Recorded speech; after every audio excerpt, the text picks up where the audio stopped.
Good evening. Welcome to the December 10th, 2024 City Council meeting for the City of Lynchburg. Please stand for the invocation by Councilmember Wilder, followed by the Pledge of Allegiance. Let us bow our heads. Heavenly Father, we thank you for this day. We thank you for Lynchburg City, our staff, our city council members, to the citizens of Lynchburg. We thank you for the blessing you stored upon us. We continue to give you honor and the glory. Bless those who deal with health challenges, such as Mark Spain and others who may be dealing with health issues. You give them strength and deliverance in health. Continue to give us the guidance that guide the city to make the decisions that are best for you, that you get the glory, that you get the honor, that the citizens will be stronger and wiser and more effective in the work we do. In your precious name we pray, amen. Pledge allegiance to the flag of the United States of America and to the republic for which it stands, one nation, under God, indivisible, with liberty and justice for all. Give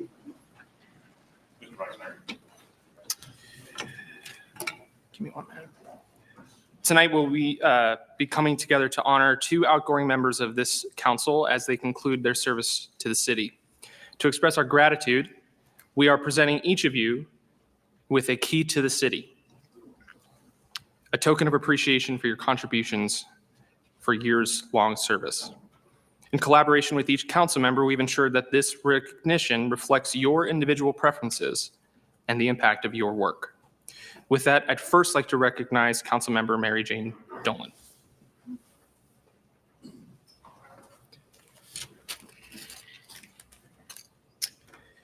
I'll do this. We did not plan this part, how I'd hold it up, so forgive me. Mary Jane, for your 8 years and 6 months of service, including roles as council member, vice mayor, mayor, and so forth, highlight your community and your leadership. We commend you for your hard work and the lasting impact you have made on Lynchburg. On behalf of City Council and a thankful city, we present you with this key to the city. Thank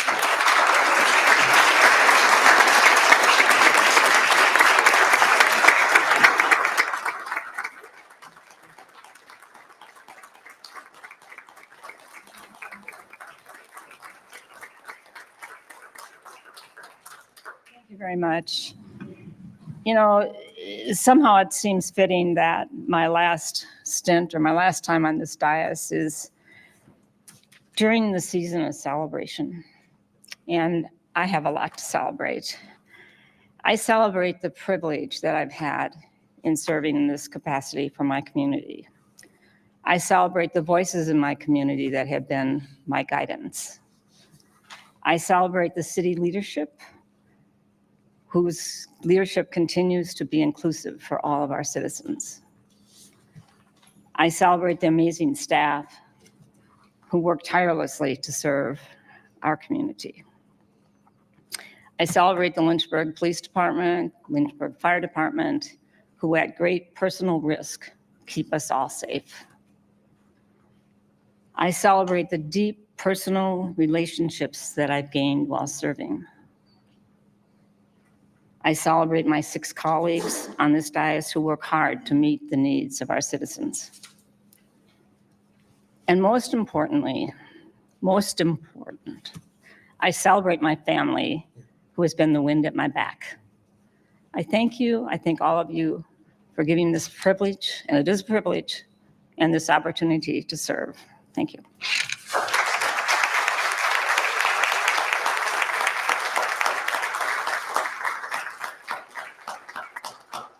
If any member of council would like to express comments, now would be the time for Mayor Dolan. I'll go ahead and start. Councilmember Shins. So, obviously there's been tension sometimes between myself and Madam former Mayor Dolan, but I will say this, she's a consummate professional. She cares about this city. She cares about our citizens, and she really does want to make a difference. And for that, I appreciate what she has done in serving our citizens and serving our city, and I thank you for her service.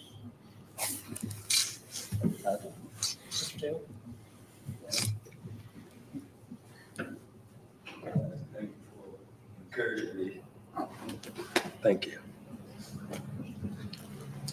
Yes, Mary Jane, just thank you for your years of service to our community, for City Council, for all the nonprofit and philanthropic events you've chaired in our community, you worked for. Our city is better because of you and your family. And we're so thankful for always giving of others, not thinking about yourself, but giving yourself to other people and your resources. So we thank you and God bless you. Thank you for your service. Yeah. Mary Jane, what's crazy is the fact that there's 2 people here out of 7 that are both from Bloomington, Minnesota. What are the chances? Out of 82,000 in the city, there's probably just 2 of us that are from Bloomington, Minnesota. That includes all the people that are in college and people that are, which is neat. And what is crazy is, back in Bloomington, Minnesota, you had East Bloomington and West Bloomington. East Bloomington was the people like me, the guy that was the son of a milkman, and West Bloomington was what do we call them? The silver spoon or the cake eaters, or what was this called? But anyway, it's interesting to have that, and it's been a pleasure serving with Mary Jane for the last 8 years when she's been elected, and we're going to be losing our representation to Minneapolis and Bloomington, Minnesota tonight. So anyway, it's been a pleasure serving with you. Madam Mayor, it has indeed been an honor to serve with you. You have taught me a great deal. Coming in as a young 25-year-old, I certainly had a lot of passion that you have appropriately helped keep in check. And I thank you for all that you've helped teach me about this city and this council. I know your family is proud of you, and I am too. Thank you. Next, Councilmember Jeff Helgeson. Jeff, you have served 20 years, 6 months. Continuous service to the city that is unmatched. As we reflect this remarkable time and dedication to the city of Lynchburg, it is important to note that this is the longest serving member of city council in the history of our city. Thank you for your commitment and contributions throughout your tenure on council. You will be missed. On behalf of a thankful city and appreciative council, we do present you with the key to the city.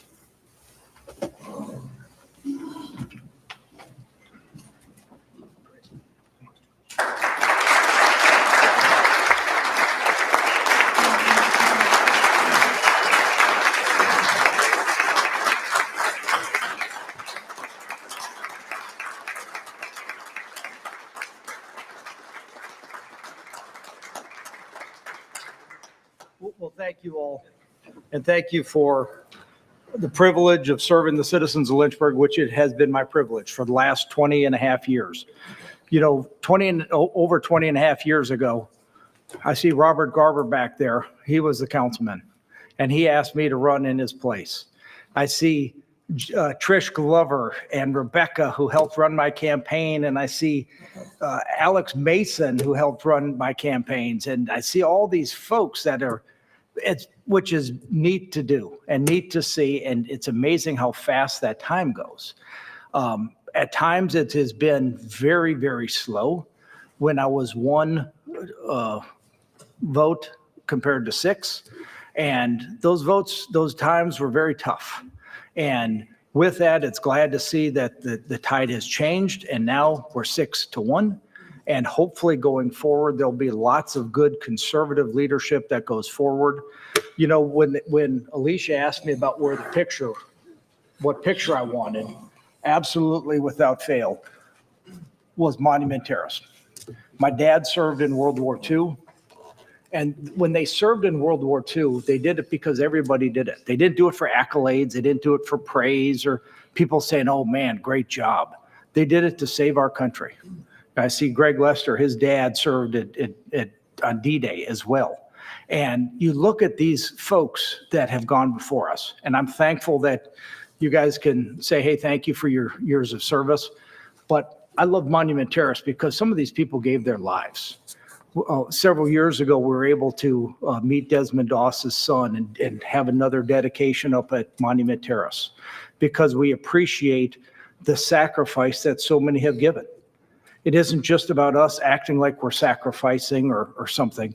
What it is they truly did sacrifice. And I'm humbled by people to say, hey, thank you for your service. I try to do my best. I've looked at every decision that we've made, and I tried to say, just like I do in financial planning, I try to give objective professional advice. What is the best thing for the citizens of Lynchburg? And with that, I think I've done that every step of the way. And I'm thankful to serve with these folks on council. I'm thankful to see Joan Foster out here that I served with before, and so many others over these years. You know, it has been neat to see some of these relationships, some of them that have happened for a season, then went away, some that have flourished. And that's what's happened. And I'm thankful for the city. I'm thankful that we're moving in a good direction. I'm thankful for this key to the city. You know, Mary Jane got a key to the city that locks the door. I got the one that unlocks the door. So it's we're in good shape. So thank you.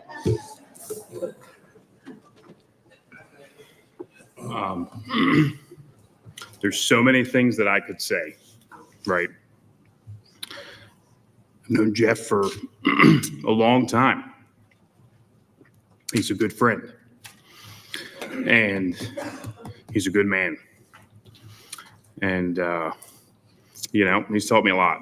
And the major thing that I've gotten from Jeff is it's not about us. It's about all of you. That's what makes him different. That's what makes him different. Every single decision has always been about the citizens ahead of the government. He truly believes that. I had a conversation with somebody today and we talked about, people's, their views of government, of how government should be. And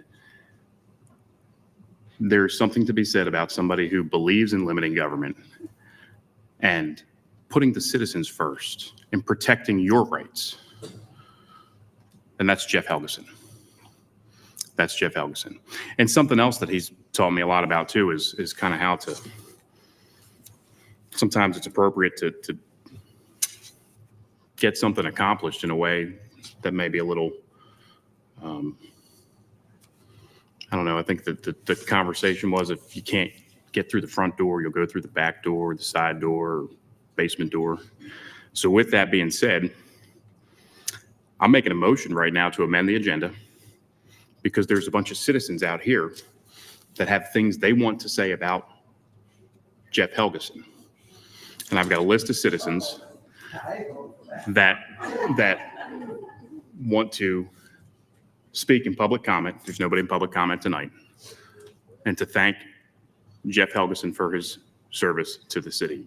So I'm making that as a motion to amend the agenda for public comment, to open it up for Don Good, Sarah Calafian, Michael Calafian, Kurt Deemer, Karen Quigg, Peter Alexander, and Robert Garber is the list that I have so far. And with that, I would also invite anybody that would be here and want to say anything about former Mayor, Madam Mary Jane Dolan as well. So I'm making that as a motion. Is there a second? Second. Motion has been made and seconded. Is there any discussion?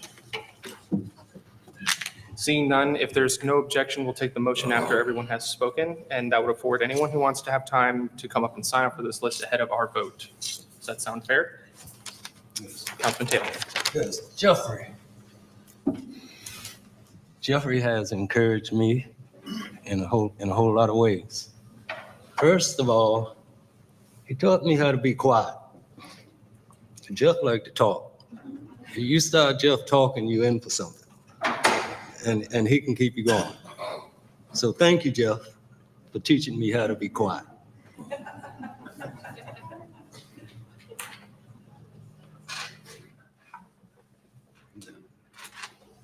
Mary Jane, would you? Oh, excuse me.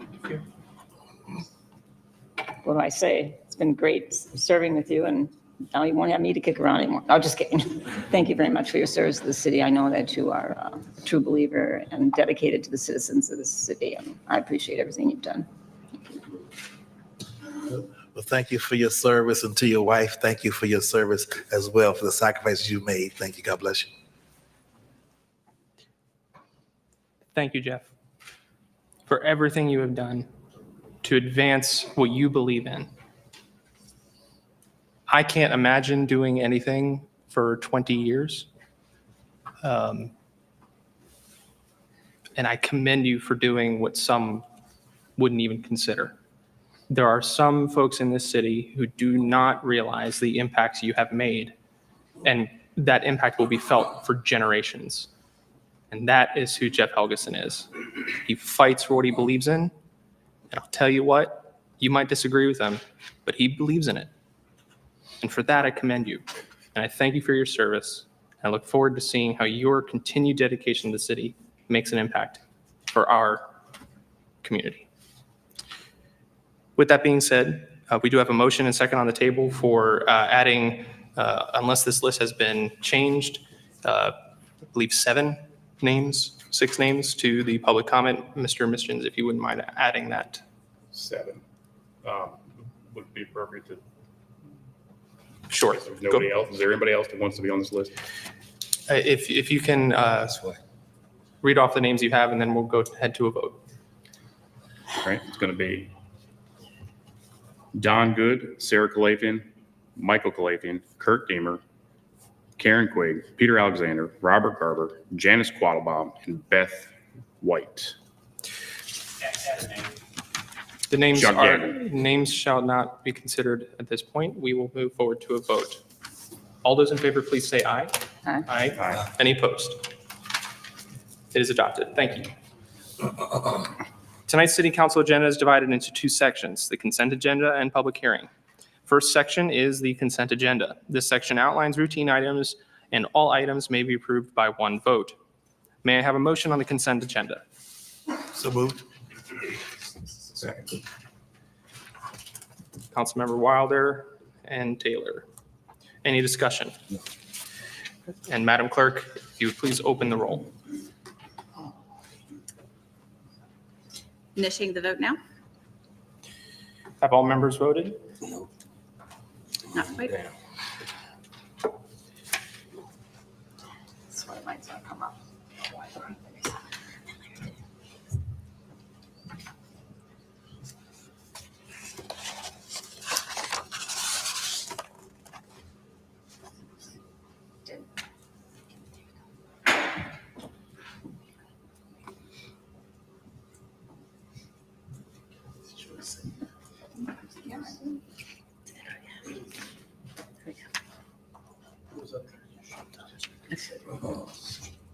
The motion passes 6-0. Motion is adopted. Next on the agenda, actually, let me do this.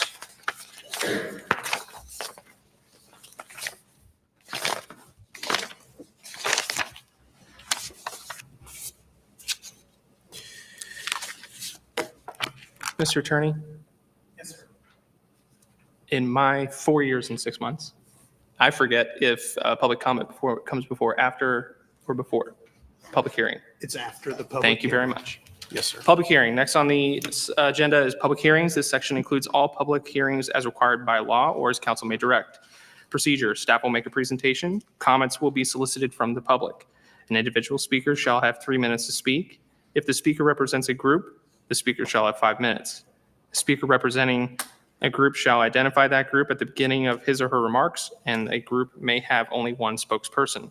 Each speaker shall clearly state their name and locality of residence. Upon conclusion of the public comments, the public hearing will be closed and the matter will be referred to council for deliberation. Agenda item number 5, consideration of adopting a resolution approving the Diamond Hill Neighborhood Plan. Staff will provide a brief summary of the request. Ms. Charlotte Lester, please. Thank you. Thank you. Good evening, Vice Mayor and members of council. The Diamond Hill Neighborhood Plan was presented to you as a business item briefing at the November 12th work session. In review, so the purpose of the Diamond Hill Neighborhood Plan is to position Diamond Hill as an identifiable, service, diverse, and connected neighborhood. Why? The comprehensive plan recognizes that Lynchburg is a city of neighborhoods and directs us to build strong neighborhoods, to conserve the city's unique places and resources, to conserve and interpret our historic elements, to promote business vitality, to enhance the attractiveness of our gateways and corridors, and to enhance mobility of residents through safe and convenient access to transportation choices. Staff worked with residents and stakeholders, the Diamond Hill community, for 18 months on the development of the neighborhood plan. It reflects the neighborhood concerns and desires and addresses the directives of the comprehensive plan. The plan offers strategies to guide policymakers, staff, residents, investors, developers, all in realizing the potential of Diamond Hill as a strong and healthy neighborhood. On August 28, 2024, the Planning Commission held a public hearing and recommended adoption of the Diamond Hill Neighborhood Plan into the city's Comprehensive Plan 2013 to 2030.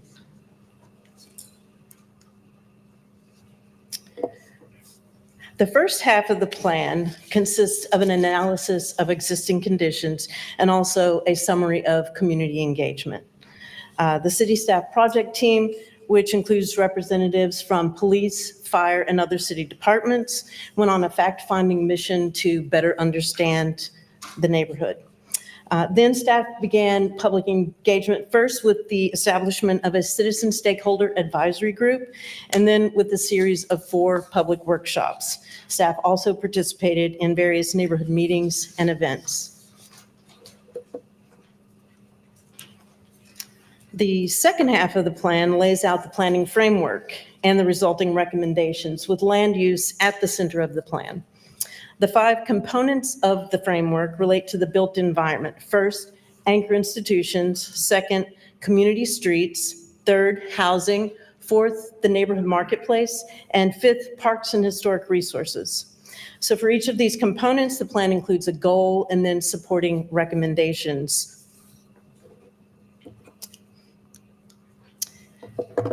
The plan recommendations include short-term, midterm, and long-term projects.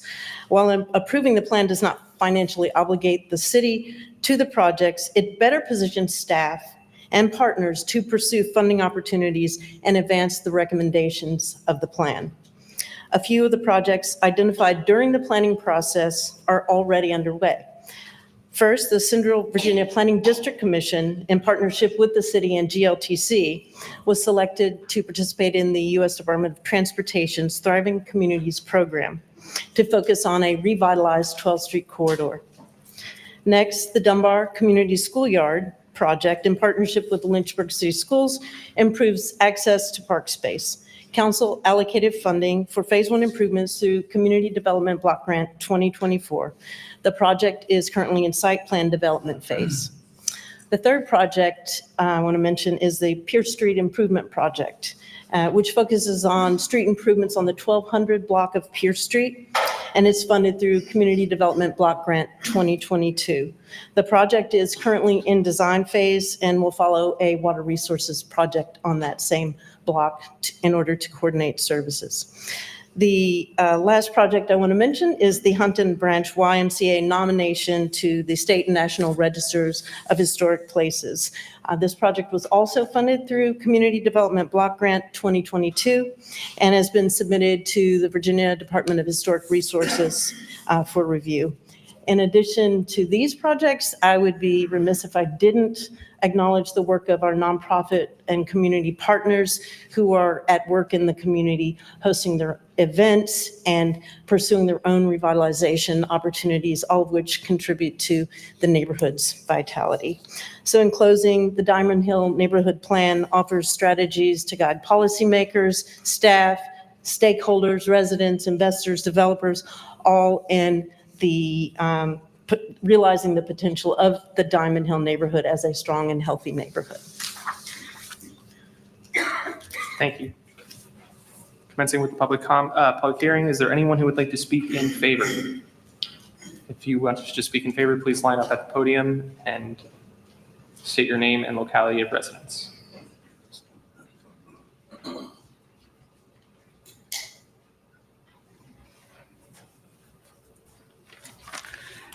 Good evening, Vice Mayor, council members. My name is Dennis Newton. I live at 505 Washington Street. I'm the president of the Diamond Hill Historical Society. The Diamond Hill Historical Society is a 501c3 nonprofit organization. The society promotes the history of the Diamond Hill Historic District and the viability of the entire Diamond Hill neighborhood. The society has over 70 members who are residents of the Diamond Hill neighborhood. On behalf of the Diamond Hill Historic Society, I'm here to speak in favor of the Diamond Hill Neighborhood Plan. The Diamond Hill Historical Society membership likes the plan, especially because of the following plan attributes. Okay, attribute 1, the plan is broad and it's comprehensive. The plan addresses social infrastructure, education, public health, safety, housing, neighborhood markets, parks, historic resources, and neighborhood assets. So the plan has something for everybody in the neighborhood. Attribute 2, the plan development process included residents, organizations, and city personnel. These are individuals who might be affected by the plan, who are knowledgeable about what the plan should address, and who are knowledgeable about the best way to implement the plan. The stakeholders are a broad selection of representatives from 17 organizations working in and serving the Diamond Hill neighborhood. The Diamond Hill Historical Society is one of these stakeholders. The Diamond Hill residents know the neighborhood needs, they want a good plan, and they want to realize the plan being implemented. And attribute 3, the Diamond Hill Neighborhood Plan is compatible with the mission of the Diamond Hill Historical Society. That's important. The Diamond Hill Neighborhood Plan strives for a strong, healthy neighborhood, Likewise, a goal of the Diamond Hill Historical Society is to create a strong, healthy, viable, and vibrant neighborhood. In conclusion, the Diamond Hill Historical Society is asking City Council to approve the Diamond Hill Neighborhood Plan. The plan is very beneficial in making the Diamond Hill neighborhood a much better place to live and work. The Diamond Hill Historical Society commends the city staff for their work on developing the Diamond Hill Neighborhood Plan. That's the end of my talk. Thank you.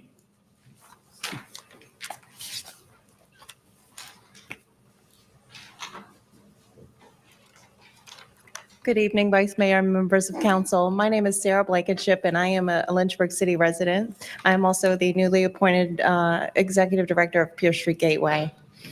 The adoption of the Diamond Hill Neighborhood Plan is essential for several compelling reasons. The plan emphasizes active involvement from neighborhood residents and stakeholders, ensuring the voices of those who live and work in the area were heard and reflected in the development process. This engagement fosters a sense of ownership and community pride. By positioning Diamond Hill as an identifiable and connected neighborhood, the plan aims to strengthen community bonds and promote a shared sense of identity among residents. This can lead to increased community cohesion and involvement. The plan builds up previous public investments, such as the Diamond Hill Neighborhood Center renewal and Gray Street retaining wall project. By integrating these initiatives, the plan can maximize the impact of past investments and promote continuous improvements in our neighborhoods. The plan recognizes the importance of diversity and aims to position the targeted area as a service community, which can attract a wider range of visitors and businesses. The diversity ensures the community and contributes to its vitality. The plan highlights the historical significance of sites like the Callaway store, ensuring that the cultural heritage of community is preserved. This not only maintains the neighborhood's character, but also provides educational opportunities for both residents and visitors. Preservation of history is incredibly important as it acts as a bridge connecting us to our past. When we take the time to safeguard historic sites like the Callaway store, we're not just protecting old buildings, we're preserving the stories, traditions, and cultural heritage that defines a community. These sites are tangible reminders of where we come from, and they offer valuable lessons about resilience, innovation, and the evolution of society. In a rapidly changing world, the act of preserving history becomes even more vital. It reminds us of our shared experiences and the diverse narratives that make up our collective identity. By valuing and maintaining these sites, we ensure the future generations can learn and appreciate the rich tapestry of history that has come before them. Ultimately, historical preservation is about honoring our past while inspiring a more informed and connected future. By transforming places like Pierce Street into educational resource centers, the plan can attract visitors to the area, benefiting local businesses and enhancing the community's profile. The plan acknowledges aspects of the neighborhood that may need enhancement, demonstrating a proactive approach to community development that can lead to improvements in quality of life for residents. Finally, the plan provides a strategic framework for the future of Diamond Hill, guiding development and resource allocation in a way that aligns with the desires of the community. Overall, adopting the Diamond Hill Neighborhood Plan is a step towards fostering a thriving, connected, and culturally rich community that honors its past while looking forward to a vibrant future. Thank you. Next.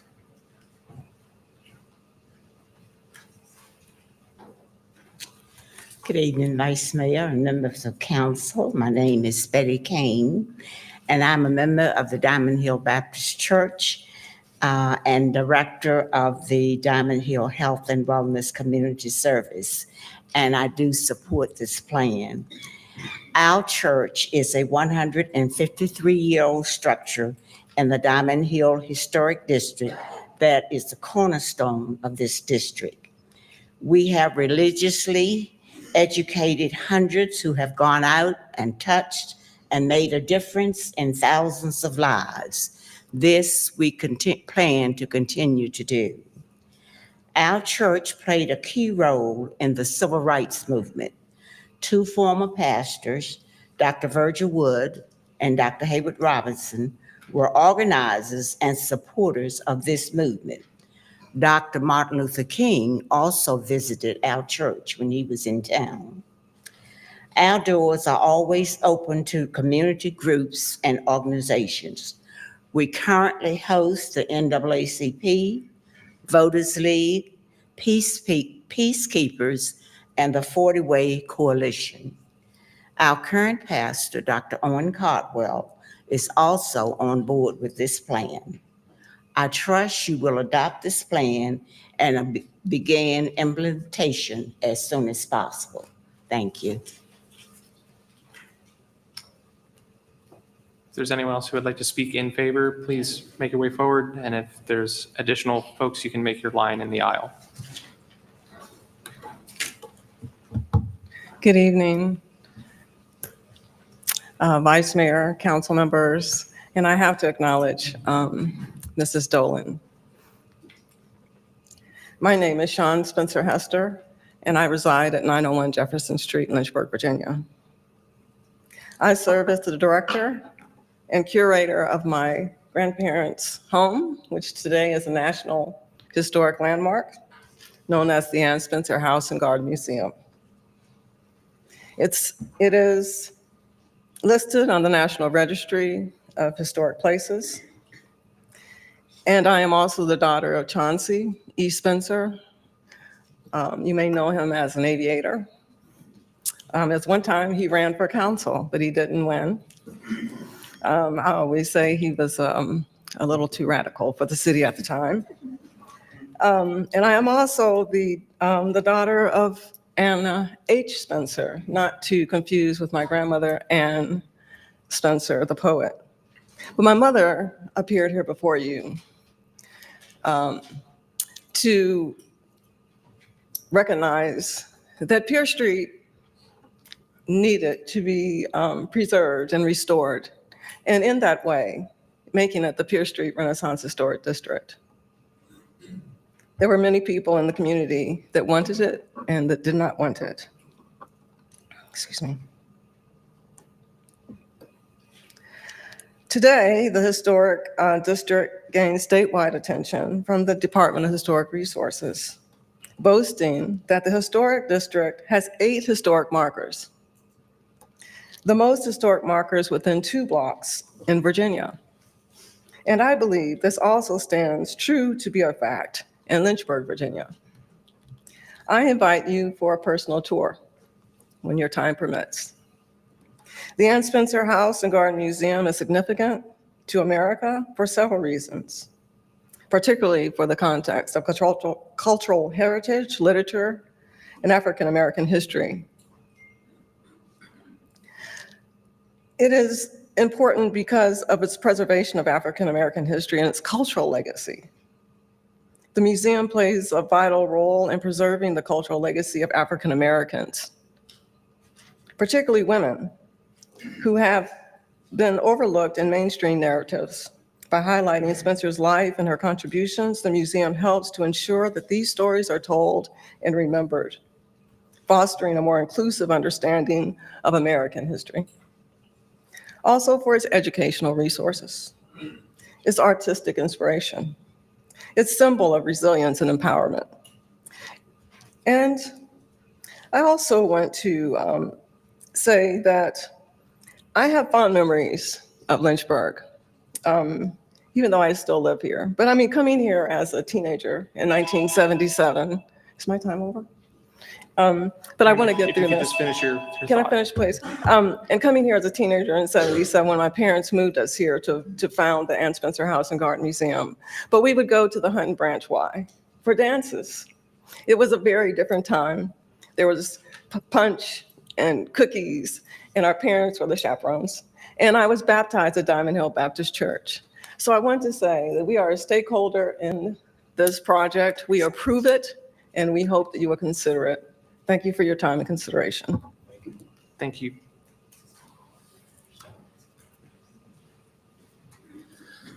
Good evening, everybody. My name is Randy Woods. I live in the Diamond Hill neighborhood. I've been involved in this process over the last year and a half, both as a resident as well as on the stakeholder board. And it's been a pleasure to understand more about our neighborhood, the stories of how we've gotten where we're at, hear more about both the strengths and the opportunities, and most excitingly, to be a part of looking at where we go in the future. And a huge thank you, especially to Charlotte. If you think about the work over the last year and a half, to take all these different voices, all the different things, pull it all together into a cohesive vision and strategy for the future. There's a lot of work there. If you've been out in the community over the last couple of years, you would have seen her stomping up and down the streets of Diamond Hill, getting to know it, knocking on doors, talking to people, getting input, and really ensuring that we've got community voice in what's being put together. And that's a very exciting thing to see. I'm a regular, I tune in on a regular basis to all of your deliberations here from the safety of my home with Facebook Live. Got a chance to watch when this was being presented at your work session a couple weeks ago. And Councilman Helgeson, I know you had some questions and concerns around total cost, having seen some plans fail, some of those sorts of things. And I appreciate the questions, the focus on fiscal responsibility, on ensuring impact, and that's really kind of what I want to address a little bit here this evening. What we're not asking for this evening is for you to approve and or fund a list of projects to go to. What you have in front of you is a vision and a strategy for Diamond Hill. And if we think about a vision aligns us on where we want to be years from now, and a strategy lays out a strong hypothesis about how we get there. Is used by the people who are involved in executing the strategy to make decisions, a lens to assure we're aligned and moving in the right direction. There's a lot more to come from an execution standpoint. And while having a clear vision and strategy does not ensure success, not having one is a very good way to ensure failure. If you want to see an example of the powers of vision and strategy, I think Diamond Hill North is a great place to look. An area that was known historically in the past for vacant houses, rundown, drugs and crime. You saw a group of people come together in the mid-70s who said, hey, there's some real potential here. Came together to look at moving forward to renovate the houses, celebrate the historical nature, and promote it as a place people might want to live. And I think 50 years later, celebrating our 50th anniversary for the Diamond Hill Historical Society this year, driving through that neighborhood, it is kind of hard to deny the transformative nature of aligned vision and strategy. And so tonight, we invite you to be partners in us in the future. We hope that you'll approve this plan. Thank you. Is there anyone else who would like to speak in favor? Final call. Are there any of those who would like to speak in opposition?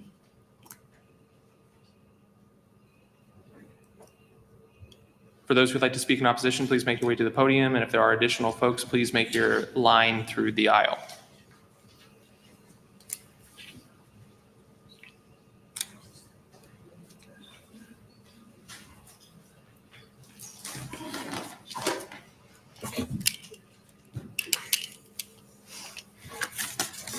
Have to take off my nutty professor glasses.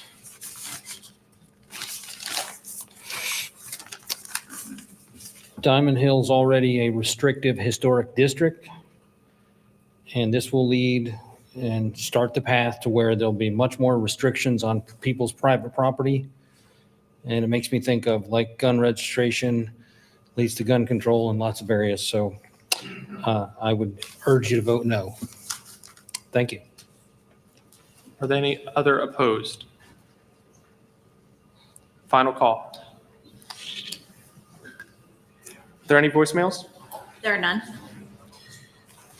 Seeing none, the public hearing is now closed. The matter rests with council. Council operates by a motion, and I do so move the adoption of the Diamond Hill Neighborhood Master Plan. Do I have a second? Second. I have Councilmember Feraldi and then Wilder for second. Councilmember, do you wish to speak to your second? Again, I just want to thank the staff for doing an amazing job in including all the residents of Diamond Hill, as well as our community partners, our neighbors. It's been a beautiful effort to see so many citizens come out. Diamond Hill residents. I live in Diamond Hill. My house was built in 1853. Thomas Jefferson's great granddaughter lived in my house, so it has such historical nature. I think of Pierce Street corridor and all the great history for world-renowned leaders came to Pierce Street, to the Ann Spencer House. So the whole Diamond Hill area has such rich history that we need to continue to embrace that and continue to do what we can to support that. So I'm so thankful that this plan was included all the citizens of Lynchburg to have their input, their say. Now, again, it's not funding attached to it. So again, I want to encourage you to continue to talk to your city council members about funding various projects, not cutting things, but funding various projects so Lynchburg can continue to thrive and Lynchburg continue to grow. Thank you. Councilmember Missions. Thank you. And I appreciate your comments, Dr. Wilder. So heard a lot of great things from folks here tonight, and then heard from also a member of the community who isn't pleased with this. And what I have to say is, looking at this whole thing, when you look at the map, it's more than just Diamond Hill, right? And when I look at this, I look at specifically R.S. Payne Elementary, where my son's in 3rd grade. Drive there every morning, past the Ann Spencer house every morning. And I do see the potential. I do see the potential, but I'm going to be transparent that when it comes to funding millions of dollars of streetscaping, I'm not going to support that. But I support the vision and I support the plan. And I want our community to get out there and get to work and raise the money to make it a reality, because I know you can do it, right? And I want to support the vision and get behind the plan. There's a difference, because we've got real needs in this city. We've got a bunch of deferred maintenance on our school buildings.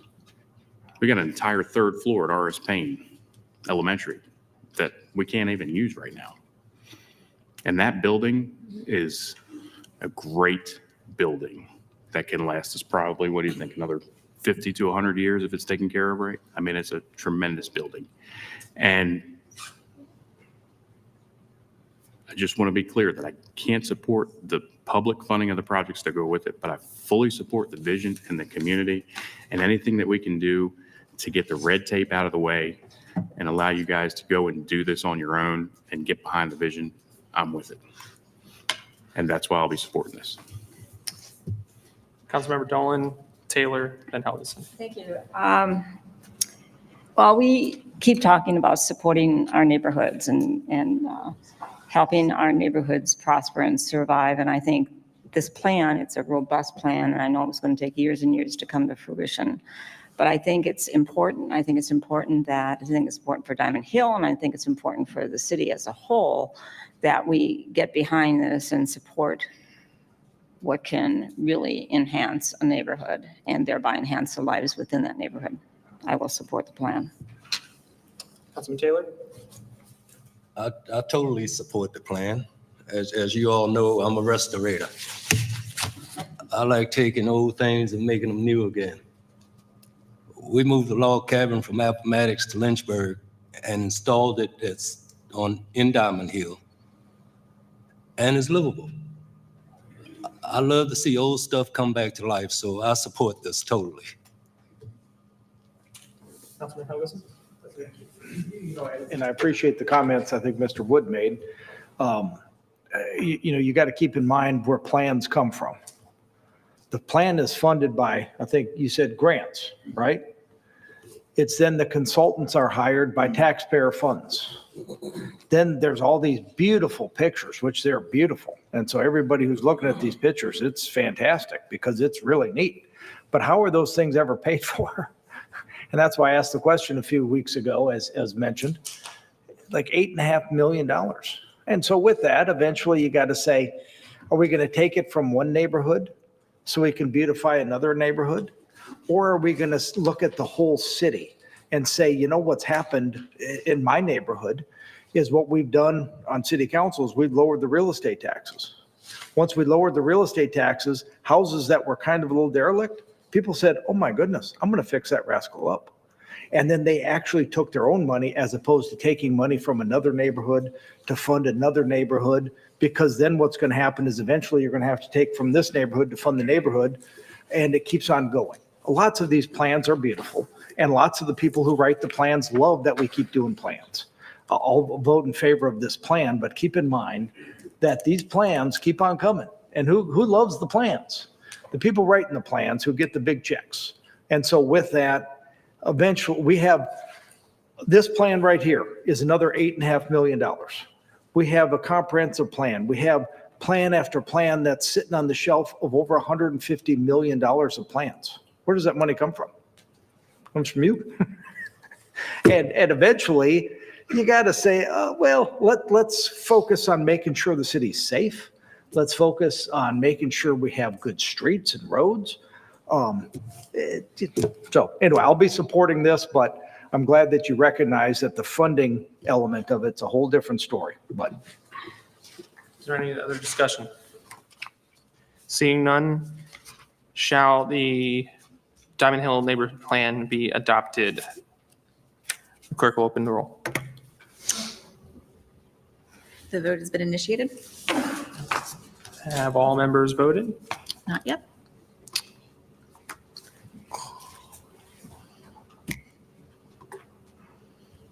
Okay, got it. The motion passes 6-0. 6-0, it passes.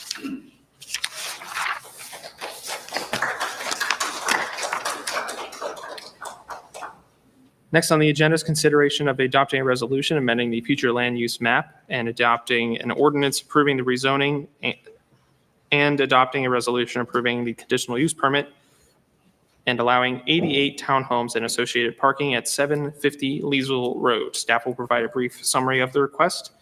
First, Ms. Rachel Freischeisen. Thank you, Mr. Mayor, members of council. The subject property consists of approximately 11.73 acres at 750 Leesville Road. The purpose of the petition, as mentioned, is to amend the flume, rezone the property, and for a conditional use permit. The Planning Commission recommended approval of the petition on October 9th. The property is currently zoned R1 Low Density Residential District, which was established in 1978. Our comprehensive plan recommends an institution use for this property, majority of the property. These include our religious, educational, and other nonprofit entities in the city. A small portion of the frontage along Leesville Road is recommended for neighborhood commercial, which generally consists of smaller scale office, retail, and restaurant type uses. The petition proposes to amend the future land use map to medium density residential. These areas are characterized by smaller lot, single family detached housing, duplexes, and townhouses at densities of up to 12 units per acre. Our comprehensive plan says where neighborhoods already exist, infill development should be at a compatible density and housing type. If the petitions are approved, the property would be developed as an 88-unit townhome development with associated parking.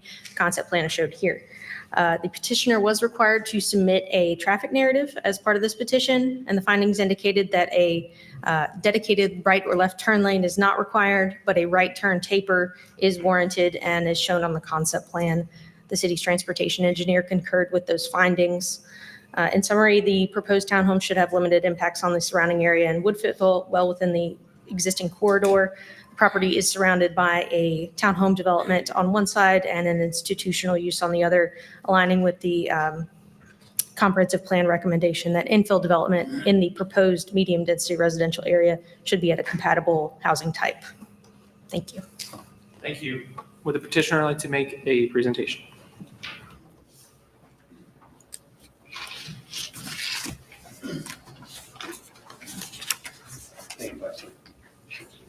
Councilman, thank you for your time. My name's Andy Maddox. We know each other, but I'll formally introduce myself. Again, Andy Maddox. I'm with Maddox & Son Construction, local builder, developer. Been here, looks like probably about 35 years. Time flies. Time certainly does fly. But you know, what we're deciding to do here is, let me back up. You know, a little bit about us and what we do. We build a single family. We've done that for a number of years, and then we started getting into townhouses and then apartments from there.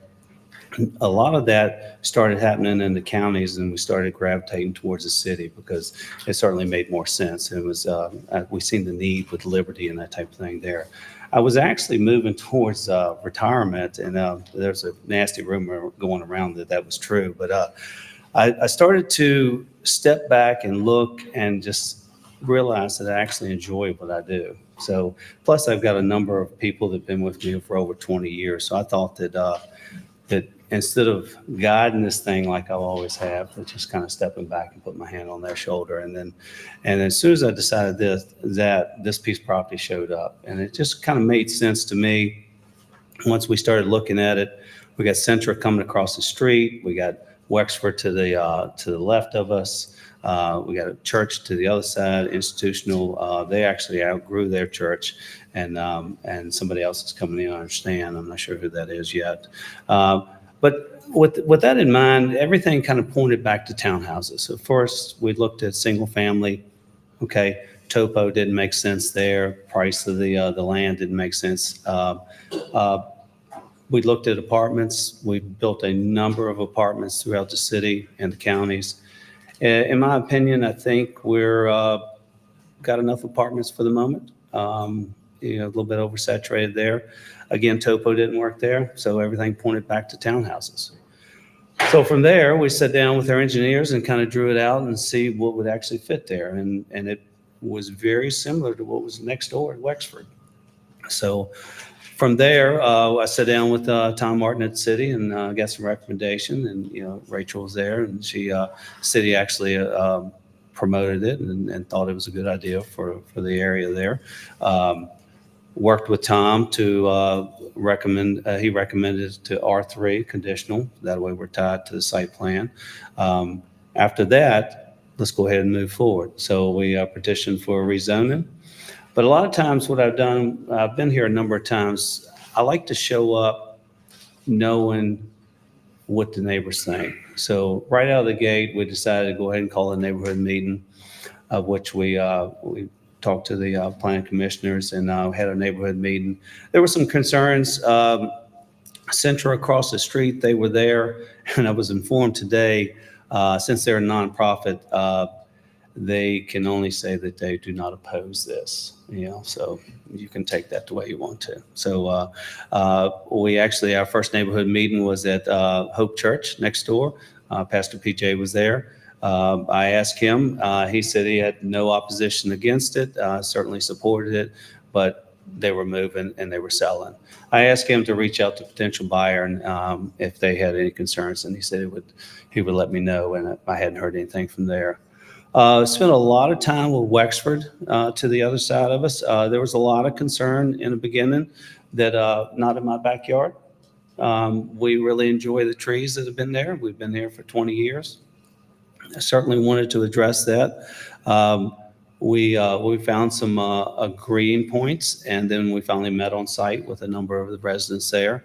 And what I did is I took those concerns, went back to our engineer, and we found that we could shifted everything towards the church as far as we could. And we ended up keeping 20 to 22 foot of natural trees from our property line in, and we'd have to have a retaining wall there, which would, in fact, and they like this idea too, and in fact, because we're lower, it lowered our buildings down. So from a sight line, from the existing units at Wexford, one, they're looking over top of us. 2, we're leaving 20 foot of trees. 3, we've agreed to put in a fence and another row of trees there for buffer. And Leland cypresses are the ones that grow the fastest. From there, they liked that idea. Certainly took those. They took those ideas and went to the board, and which I'll discuss in a minute from there. The other big concern was behind us. We got the single family homes that are behind us, and there was a lot of concern as far as water runoff. Water coming from Wexford, water coming from our proposed land. And so I took that and I took it back to the engineers once again. Do we have a picture of somewhere? Can you scroll through the pictures there, Rachel? Who's controlling that? I don't know if I'm controlling it or.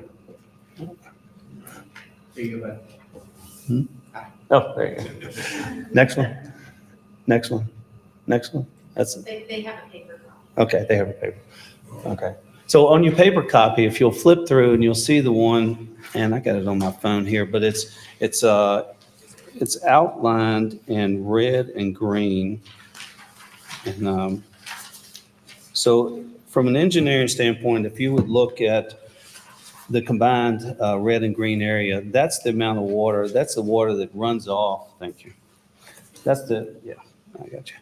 That's the water that runs off to our neighbors behind us. And my thought was, and I proved it through engineering, that the green area is the amount of water that's coming from our proposed site. And that's about 20 to 25% of the water that impacts. And the problem with these houses behind us is in a low lying area and you get a large rain, the potential of flooding, which I think they have had flooding into their basements.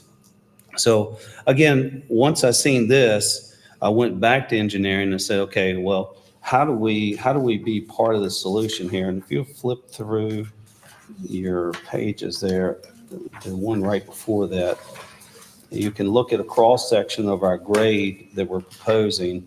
And if we grade it the way we talked about and lower that, you can see the outlined area in red. We're taking the water. So to the right of us are the single family homes, but we're taking the water away from the neighbors behind us and carrying it towards Leesville Road. So I think ultimately we're going to be part of the solution for their problem with the water behind us. So with that in mind, we made headway with neighbors all the way around us. The concerns I think I've addressed behind us with the water, but overall what really sticks out is everybody's concern was about traffic. Leesville Road, 4-lane road, everybody's blowing through, and what do we do about traffic? And the simple answer is, well, we don't want any more development. When you start looking at traffic studies, and I think from a common sense standpoint, we can agree that it's not a capacity. There's plenty of road through there with the 4-lane road. I think it's the volume of traffic because there's lack of development through there. And it's basically just a cut through road. And because it's not developed, we don't have a lot of cars on the road. So everybody just blows through. So how do you control that? Well, one, posted speed limits, of course. 2 is policing. Police got enough stuff to do. 3, I think, in my opinion, is, it's either stoplights or development. The city is not going to improve a stoplight until the capacity is there. And the capacity is not going to come until you develop.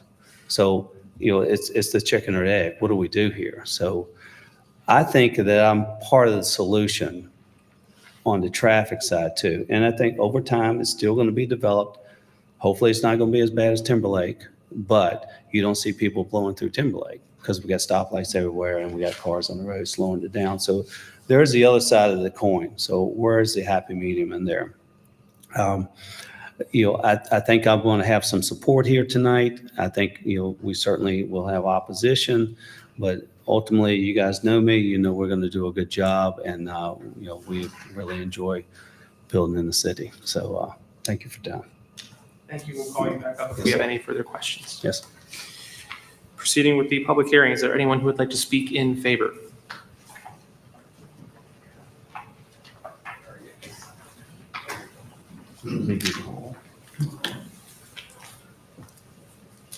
Let's see how much time I have here.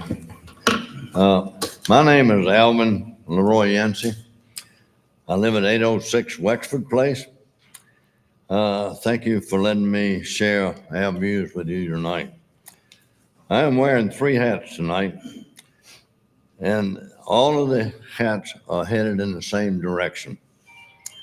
We're asking for you to approve this project. I am next door to the development. I'm a retired developer in Albemarle County and City of Charlottesville, and I'm on the board of directors of the Wexford Place Association, Homeowners Association.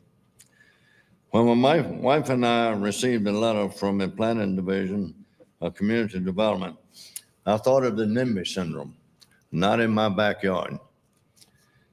I put a lot of time into preparing an offense that would defeat this project.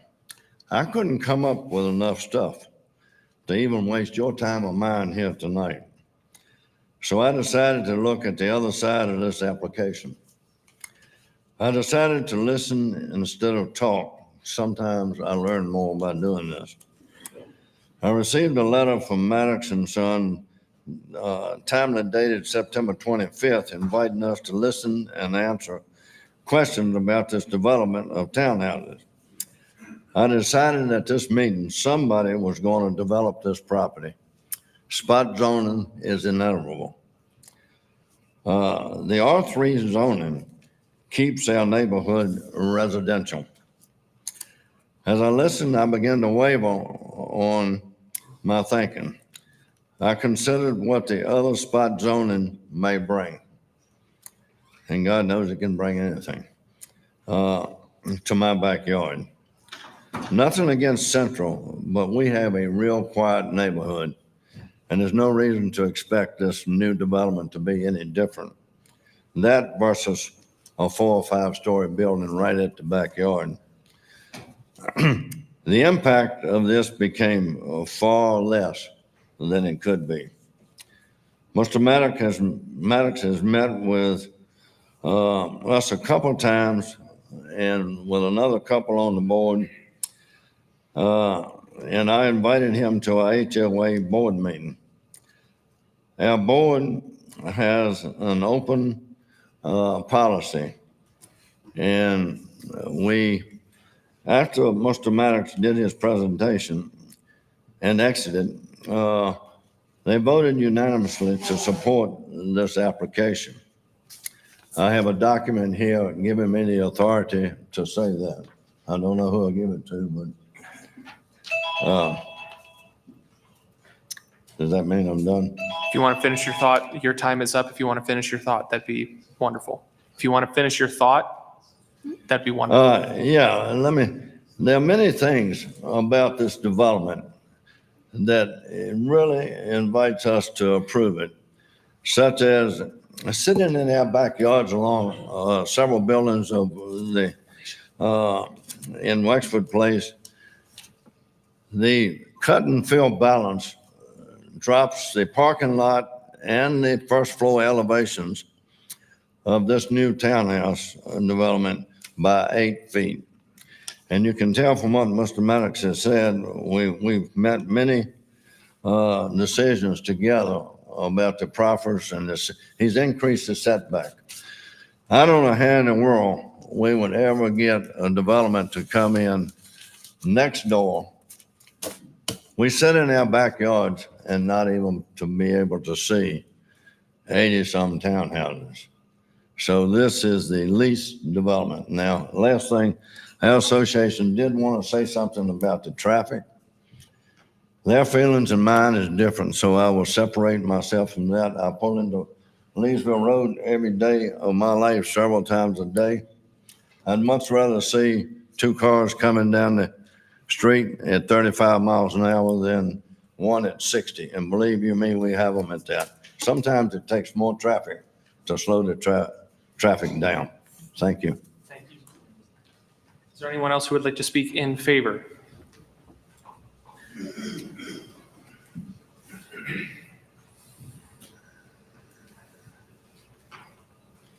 I'm William Price, manager of the Lynchburg Partnership. And prior to this, I've had the great pleasure of owning and managing property in Lynchburg for a little more than 40 years, including apartments, condominiums, a medical center over on Tate Spring, a couple shopping centers. And one of the most exciting part about that journey in my life, I have truly worked with some wonderful people in Lynchburg. In fact, so much so, I rate it as the top community in which I've worked, other than my own community of Blacksburg. And for that reason, I've been here a little longer than most of the others. So I had this property. I've had 5 different firms interested in the property. One was a really large multifamily, which truthfully, I don't think you probably would have approved. Worked with them a little bit in Blacksburg. They have strong credentials for heavy density, I won't bore you with all that. I met and talked with 3 or 4 others, but then was approached by a representative from Mr. Maddox. And I'm confident of all the people I've talked to and my 60 years of building and managing and even construction, by far, he's the best prospect for this project that I've had to date. And for that, and I'll be very proud of what, and I was impressed, I do want to say, the way he's gone about meeting with the people in the neighborhood, making the adjustments that sometimes they are going to result in considerable costs to the developer. But he's made those adjustments. It certainly looked like a good project to me. And as I would love to build it myself, regret that I can't do that. But I have been involved in building for a little more than 60 years. And based on that experience and based on the management I've experienced, and what I think I know about the city, I'm very much in favor of it. You say, well, obviously you are, because it's one of your properties. Yeah, you can say that, but I can tell you, I'm privileged to work with quite a number of properties, and I don't want any development that I can't be proud of. And this is one of that I am proud of. Thank you. Is there anyone else who would like to speak in favor?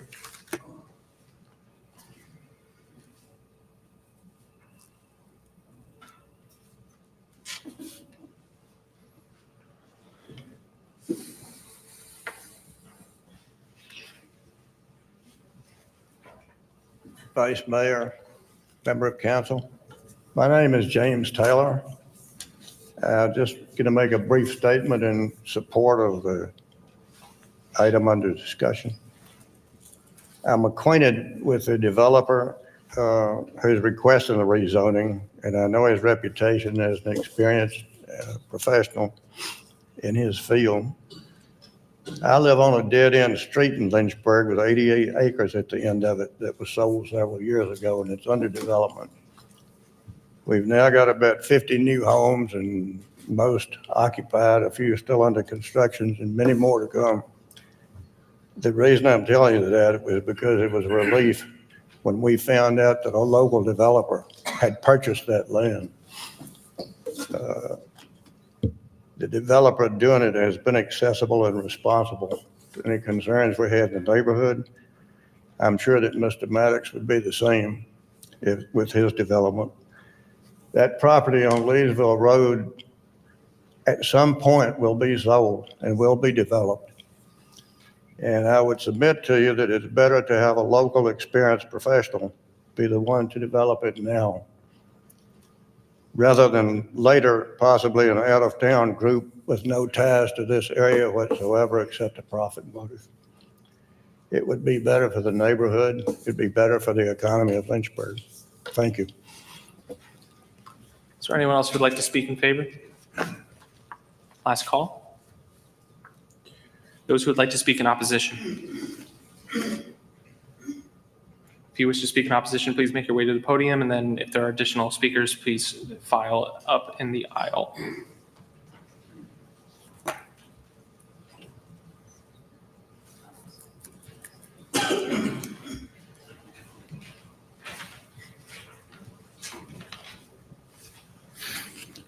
City Council members and citizens of Lynchburg, I send you holiday greetings. For those of you who don't know me, I'm Michael Harrison, owner of the property at 752 Leesville Road. I'm here today to voice concerns regarding the townhouse development plans of 750 Leesville Road. We have a serious traffic problem on Leesville Road. I have in my possession a video of a wreck at the intersection of Leesville Road and Compson Drive on or about October 15th, 2024 that was caught by my security camera. One of the drivers sustained injuries. I can make this video available at any time to City Council or members of the public. This wreck is only one of many brought on by a huge influx of traffic with no new stoplights, roundabouts, or turning lanes. People drive on Leesville Road at excessive speeds with little police intervention. I observed an accident in front of my property that destroyed my mailbox, shrubs, and business sign. At the same time, I watched a chain reaction of wrecks occur as cars were looking to see what was happening and not paying attention, thus running into cars in front of them. 3 more wrecks within a 15-minute time frame. I could not tell you the number of times that I have had to hold my breath while making a left-hand turn on Leesville Road, praying that the person behind me was paying attention and would not rear-end me. When departing my business, I was involved in an accident on Leesville Road and was hit by a lady making a left-hand turn onto Leesville Road from Compson Drive. She never saw me and came over into my lane, thus hitting me. A stoplight could have prevented that. Leesville Road is a very dangerous road as it is and is not ready for further expansion until much needed improvements are made. I ask council to halt expansion of Leesville Road projects until changes are made to the roads. Please don't let someone pay with their life or have a life-changing injury to justify making changes. Thank you very much. Is there anyone else who wishes to speak in opposition?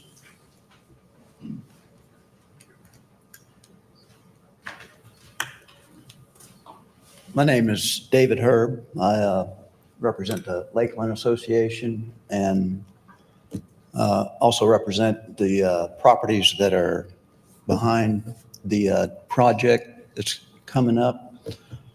I currently get all the water from Wexford.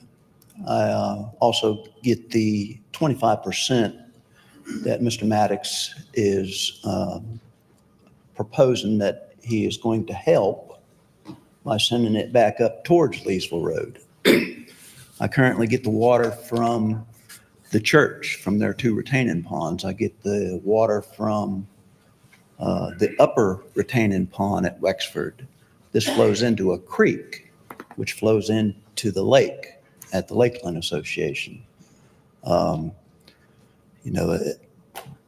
water that's coming down off of Wexford is impacting probably 7, 8 houses there.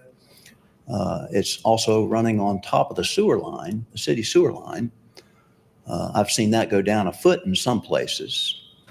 Now, the lake itself already has, since I've only been living there 11 years, it already has sediment that is filled in. The lake currently needs dredged, and it's also currently being repaired. I know at one time,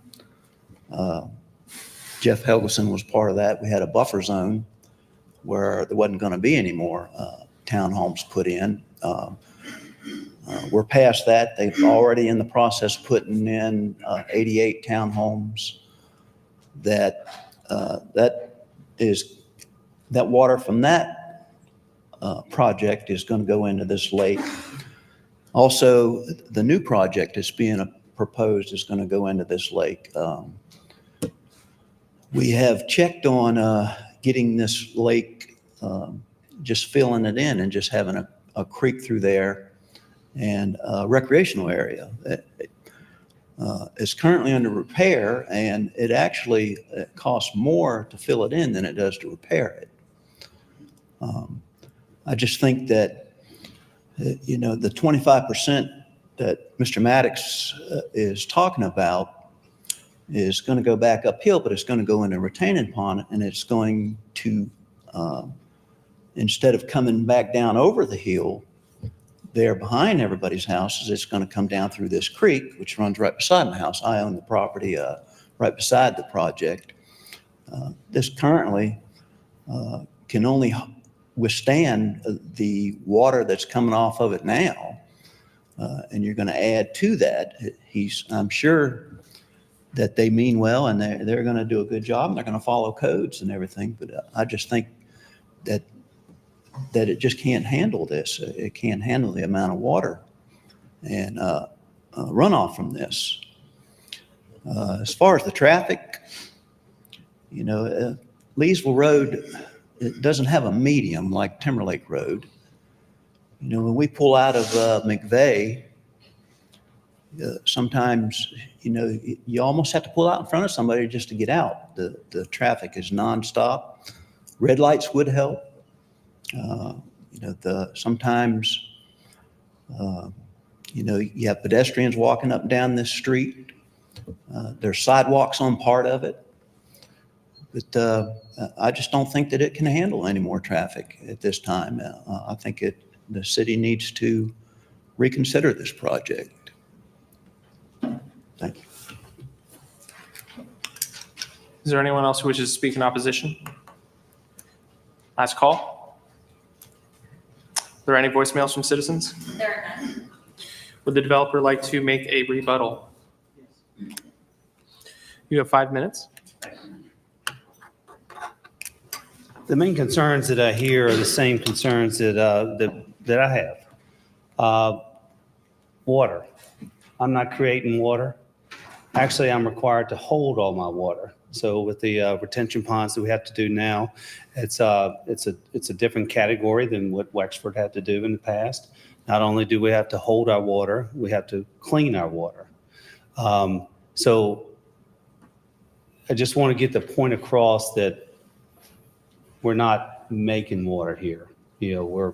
We're diverting it, we're holding it, we're slowly releasing it. So again, I think I'm part of the solution for the houses that are directly behind me. Putting it into a creek, it's a larger ravine, it's less houses there.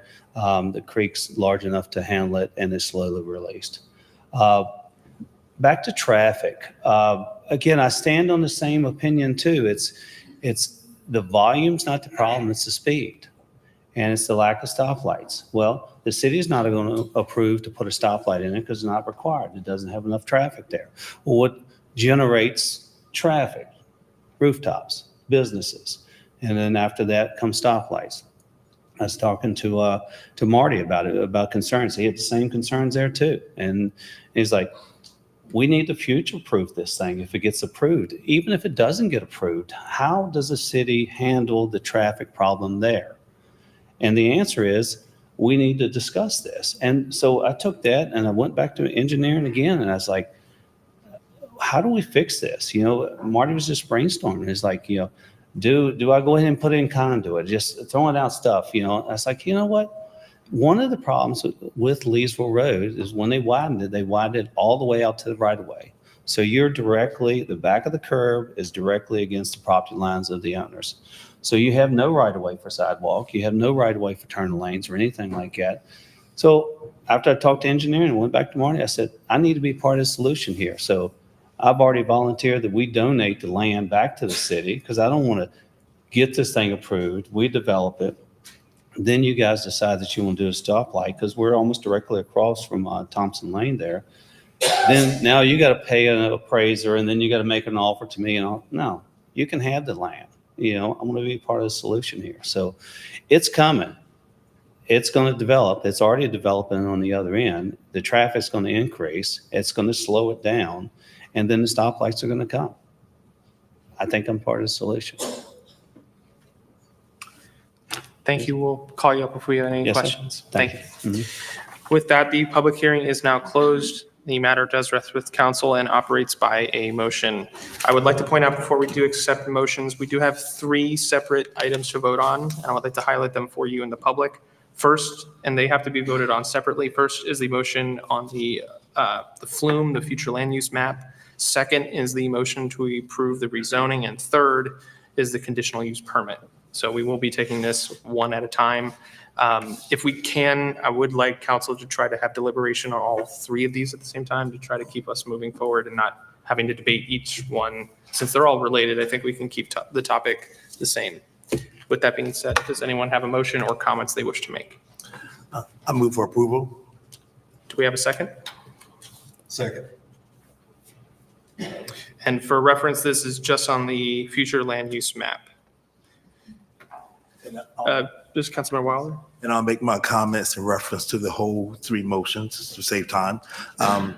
I have seen the work of Mr. Maddox. I appreciate the work that he's done in Lynchburg as well as in the counties.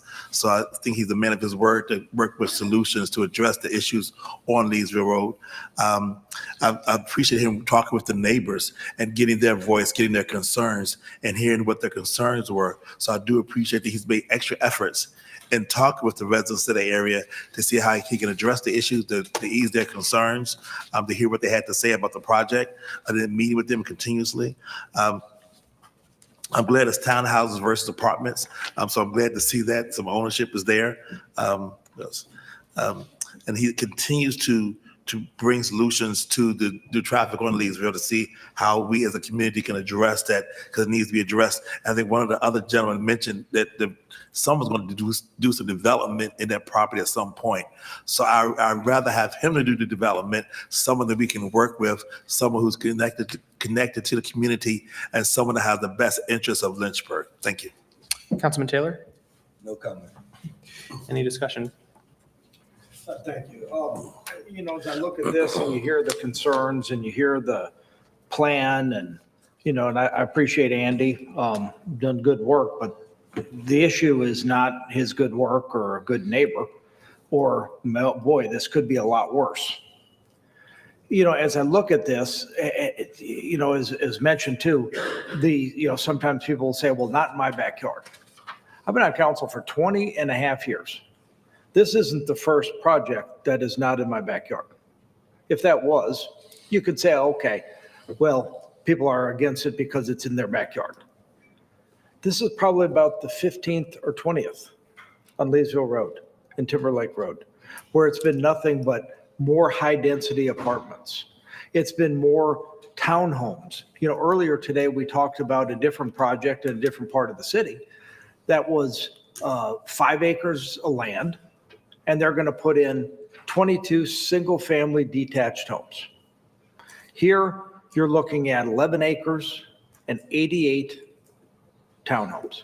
Side by side, you're looking at the traffic was mentioned on Leesville Road. You're looking at the water runoff, as David mentioned, with regarding Lakeland and all the neighborhood back there, the R1 single family. What's happened is over years, there has been another one, and they keep referring to it. They said, oh, well, right across the street is Centra. Well, guess what? That was R1 up until recently. Now it's a B4. This project, this property right here is an R1 where you can build single family homes. And sometimes people say, oh, well, my goodness, if you say no to that, that's you're saying no to any development. Several years ago, we said no to some apartments and townhomes that wanted to be crammed in on Alta Lane. And what happened? The developer said, oh, this is never going to be developed. And you go over there now, look at those homes. What are they, $400,000 or $500,000 homes on Alta Lane that are selling like hotcakes? Because people are saying enough of this high density development. With this being the case, here is yet another one. And again, it's not just this one by itself. It's only 88. Well, it could be a whole lot worse. They could be 5 stories. They could be this. They could be that. It's been the cumulative effect of thousands, when I'm not being facetious, thousands of new developments, thousands of new places. You know, we have one of our planning commissioners here who looked at this and understands and looked at other property and said, my goodness, what happens if you don't you change these and you do R1? People are buying them. And, you know, it's been fantastic when that happens. And I think this can happen as well. And I think we're selling ourselves short when we just say, oh, well, at least it isn't a poke in an eye with a sharp stick. At least it isn't an apartments. Well, at least it's not, man, let's get the best. Let's get what we just looked at with regarding those projects we saw earlier today. Where was that, Kent? Off of, Tyriana. Those are beautiful. My goodness. Let's figure out a way to do that rather than just constantly saying, oh, it's all we can get over here. Have more development and more high density. You know, I appreciated the neighbors over there that I've represented for 20 years, and they have some concerns. You know, when their property are all around them, and when the city says this is R1, And R1 should mean something. That's a covenant with the citizens that here's all you're going to do. This is all you can develop. Unless there's a really bona fide good reason why to change it. Is there a good reason to change it just because somebody wants to change it? I don't think so. I think I want to stand with the neighbors that are there, those others that are in Dorrell Acres, all the people in the back of Lakeland that have lived in this area for 20, 30, 40, 50 years. And having more development isn't the answer. Having more and more development. I would love to see Andy come up with a good solution like he did before. We had some problems on a project downtown with some neighbors that were concerned, and Andy came up with a good solution. I'd like to give him a little time to come up with a good solution that says, why can't we do what we did over at Tyrannus? Come up with some single family, and even if we went to the R3 like we did in the other one, the R3 conditional, where they could make a little smaller lots, but they're single family detached. They're nice, they're beautiful. We're not cramming in another 88 townhomes in one little parcel of 11 acres of land. I think that would be a great solution. And I hope rather than you approving this, you'll give him a little time to maybe come back to the drawing board and say, maybe you could come back with something like that we saw earlier today. I would hope that you would at least consider that. Thank you. Councilman Missions?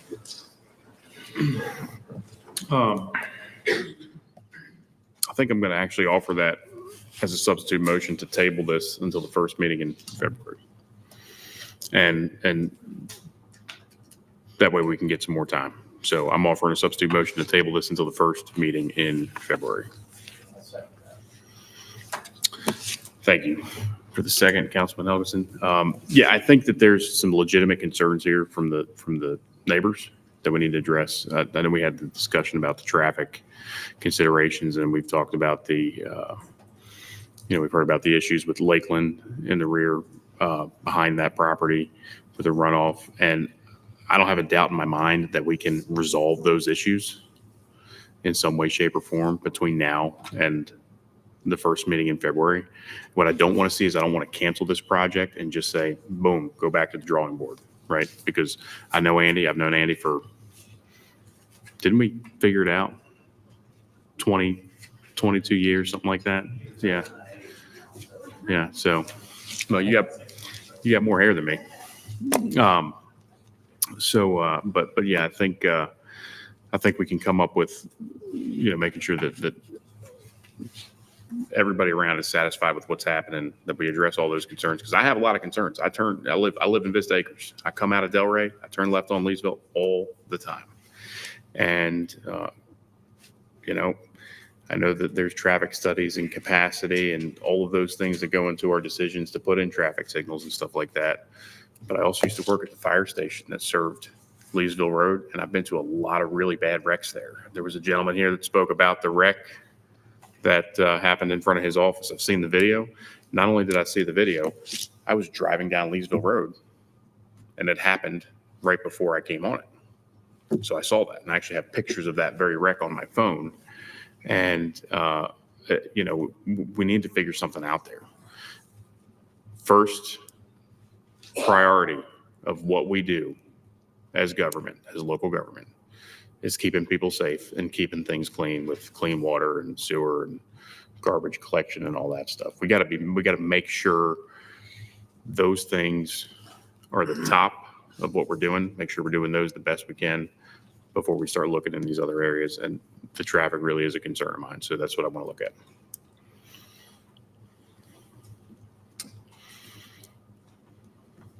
Any further discussion on the substitute motion to delay this until, what was it, the first meeting in February? Table for the first meeting in February. Any further discussion? Seeing none, the clerk will open the roll to table to the first meeting in January. All right, initiating the vote now. Okay,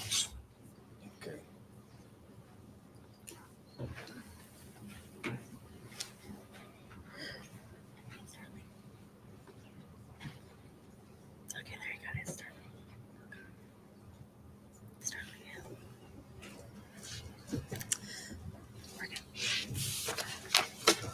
The motion passes 4-2. I'd like to make a motion to table the next item. Stand by. The substitute motion has been adopted, and now the main motion before us is to table this item until the first meeting in February. If there's no further discussion, we will go ahead and vote on the main motion now before us. Mr. Vice Mayor, and just for purposes of the record, is this to table all three matters that are before City Council? I believe that's the intent of the council member, but I do think we should vote on all three of them combined since they are separate. Okay. So I know that's a little bit laborious, but just to be clear. Yes, sir. Okay. Again, this is to table to February. Initiating the vote now.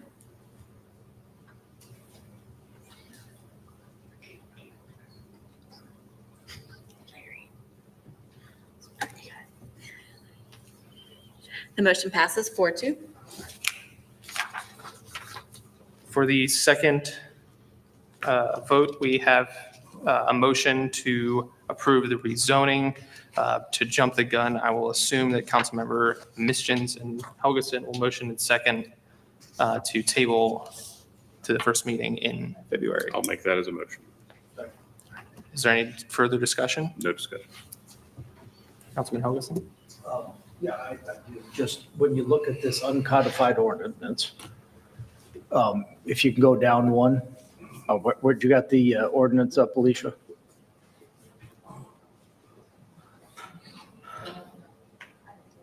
Can you get to it? Well, I know we can see it, but can you get to the second one that we're talking about tabling, which is the one going from the R1 to the R3? No, I want the uncodified ordinance. It's page 2. It's not. Okay, so with that on the slide, it's talking about, obviously what we've been talking about for the last hour was 750 Leesville Road. And those of us that can take a look at it, maybe you can help clarify, why does it right below where it's first talking about 750 Leesville Road, all of a sudden say change of a certain area located at 620 Leesville Road from R1 low density to R3? Kent, maybe you can help me with that. Where did the 620 Leesville Road on this come from?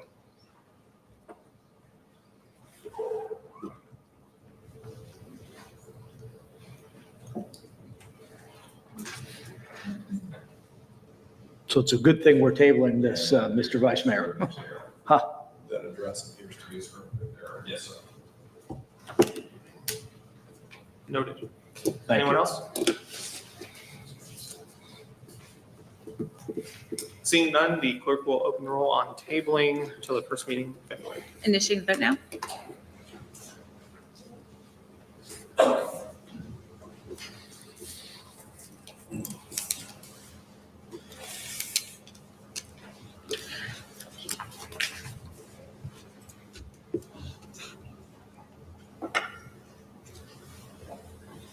The motion passes 5-1. The third vote will be on a approval of the CUP. Again, assuming the same motion and second from Helgeson and Mischins and Helgeson to table until the first meeting in February. Any further discussion? Seeing none, clerk will open the roll on tabling to the first meeting in February. Initiating the vote now.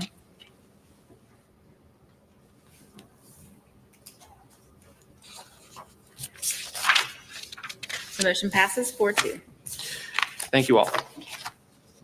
Next item on the agenda is consideration of adopting a resolution authorizing the execution of rental car concession agreement and lease documents between the city and 4 rental car companies. Staff will provide a brief summary of the request.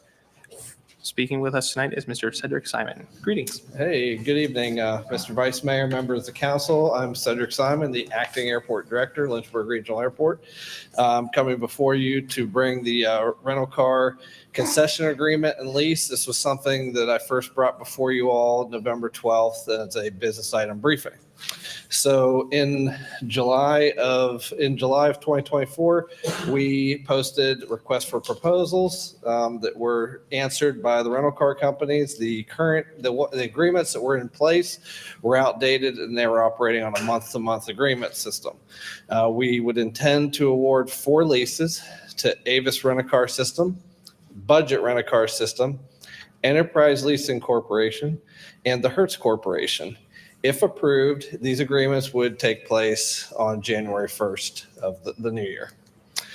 Space to be leased at the airport. We want to lease office space, counter space, and ready lot spaces. So that's all the space that would be leased by the respective rental car companies.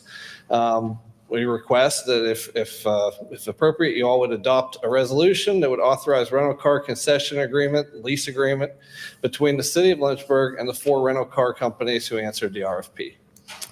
I'm available if you all have any questions. Thank you. We'll ask you to come back if need be.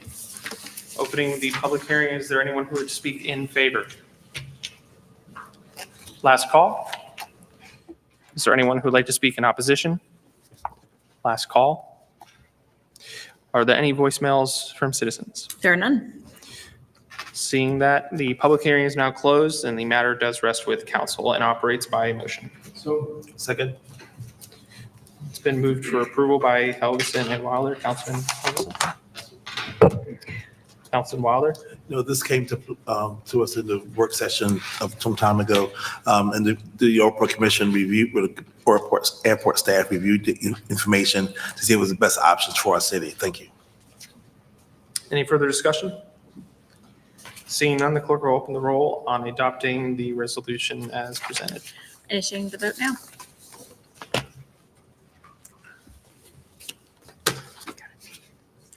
The motion passes 5-1. Thank you. Next on the agenda is consideration of a resolution granting a non-exclusive license to Liberty University Incorporated to maintain and operate light poles and related equipment in the public right-of-way known as Liberty Mountain Drive. Staff will provide a brief summary of the request. Mr. Lee Newland. Good evening. Yes, Mr. Vice Mayor. Councilman Helgeson, if you want to make a disclosure. Disclosure that I teach at Liberty University. I'm a member of a group, and I can vote objectively on this. Thank you. All right. Mr. Vice Mayor, members of council, LU has asked to be granted an exclusive license to be able to install, maintain, and operate decorative street lights along a portion of Liberty Mountain Drive, basically in front of where the Runkin Pratt parking deck is currently. This will be of no cost to the city, including the electricity costs will be paid for by LU. Thank you. Opening the public comment, the public hearing. Is there anyone who would like to speak in favor? Last call. Is there anyone who would speak in opposition? Again, like I said, last call. Is there any voicemails? There are none. Public hearing is now closed and the matter does rest with council. This was presented to the Physical Development Committee on November 12th, 2024. So I do defer to the chair of that committee, Councilman Taylor. Yes, this item came up before the PDC committee and we approved, and I recommend that we approve it this evening. There is no second required per our rules of procedure. Is there any discussion? Seeing Councilmember Mischins. Best part about this is that they're going to, pay for and maintain the lights and pay the electricity, and this is easy. So we appreciate Liberty University. We appreciate the steward they are in our community and the neighbor they are to our citizens. Thank you. Any further discussion, Councilmember Helgeson? Just to add on to that, there was no taxpayer-funded grants for plans or beautiful plans. Liberty did it themselves, so thank you. Seeing no further discussion, the clerk will open the roll on the adoption of the resolution. Initiating the vote now.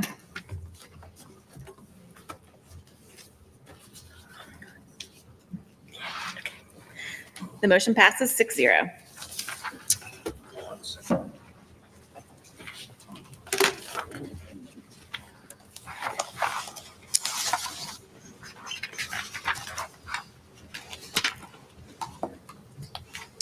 The next section of the agenda is public comment.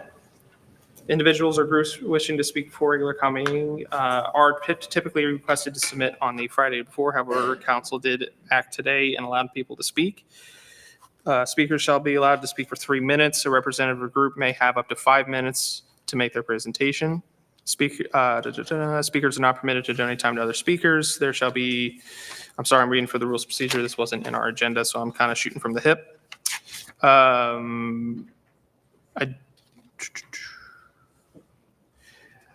Speakers are not permitted to campaign for public office or advocate for personal business. If there are any other rules I need to read off, we'll find them at that time. First on the list to speak this evening is Mr. Don Good.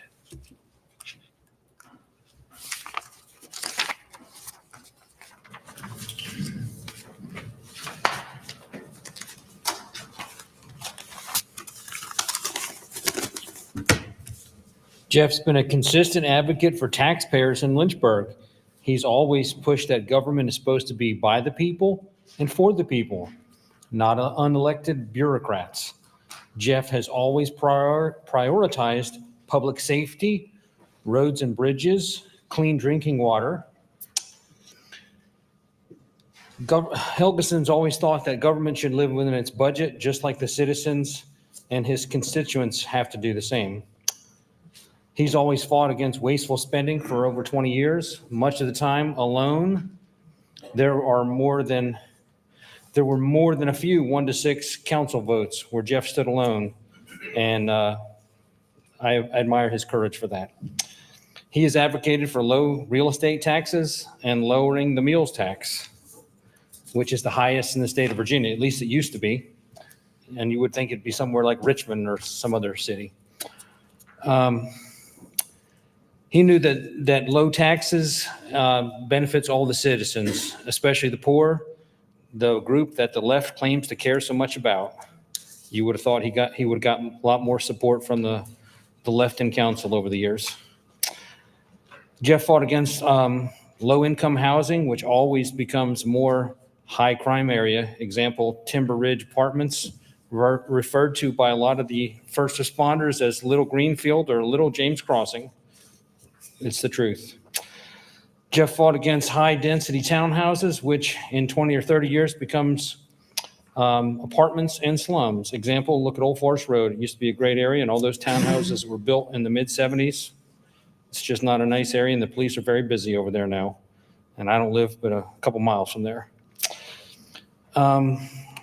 Liberals on the city that supported all this stuff never built these massive townhouses and apartment complexes in Rivermont and Boonesboro, always over in Ward 3 and Ward 4 in the Timberlake area, and I live in Ward 1. Jeff fought for fiscal responsibility in our schools. He opposed giving them an open checkbook. He always fought against he also fought against the demolition of the 2 newest schools in Lynchburg and building 2 new ones that cost citizens $111 million. The schools could have been remodeled for about 1/3 or 1/4 of that cost. Jeff also knew that throwing more money at our schools when our schools had some of the lowest graduation rates and school achievement scores in the state. Throwing money at a problem doesn't always make it better. He also fought for fiscal responsibility in our schools. Several years ago, it's probably been 15, 20 years ago, the schools lost $1 million or they had no accounting for that money. And he pushed to have responsibility. And I got just a couple little thoughts real quick. Is anybody going to die? Can I say? You have 20 seconds. All right. And I couldn't help but remember the $23 million hotel. Jeff fought hard against that, $500,000 a room, and the city guaranteed that loan, and then the citizens were on the dole to pay for that for a number of years. And the last thing I'll say is if Jeff had been mayor, he would not have kept someone like Councilman Taylor off of the physical development committee with 40 years of construction experience. And he wouldn't have kept somebody like an accountant or someone else like him, or someone with finance experience off of the finance committee. Thanks for your time.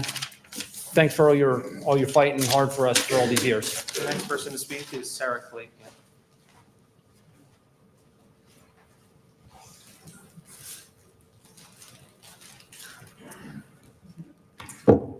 Thank you for the opportunity, Vice Mayor, council members.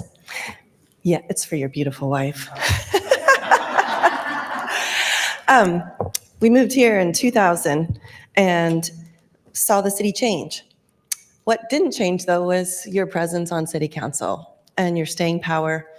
I'm grateful, Councilman Helgeson, for your consistency. It's like you're doing what you were created to do. Everyone can't be the same. This wouldn't work if everyone was the same. It would be scary. But there were years where it was just you with fiscal responsibility. So I just want to thank you so much. And your faith and your principles have guided you. And you have staying power.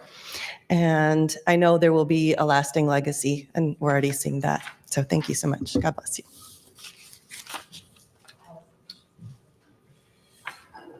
The next speaker is Michael Kalafi.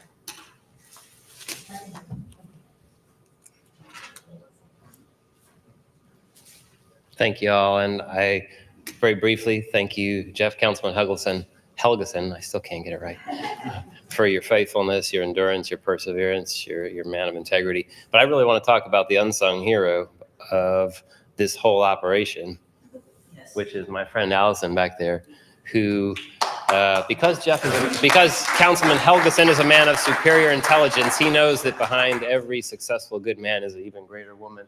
And Allison would never even admit to it, but she is, I know, supported you and stood behind you. And I have the privilege of working with her, and I can give a plug for her. She is one of the most excellent healthcare providers in the city for however many years, probably as many years as you've been on city council. So we salute her for making this possible, and we thank you again for your service. Thank you. So.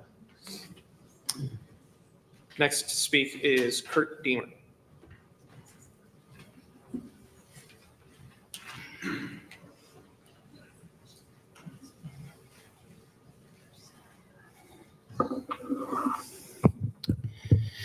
Good evening, Vice Mayor and council members. Thank you for allowing us to show our gratitude tonight to our public servants.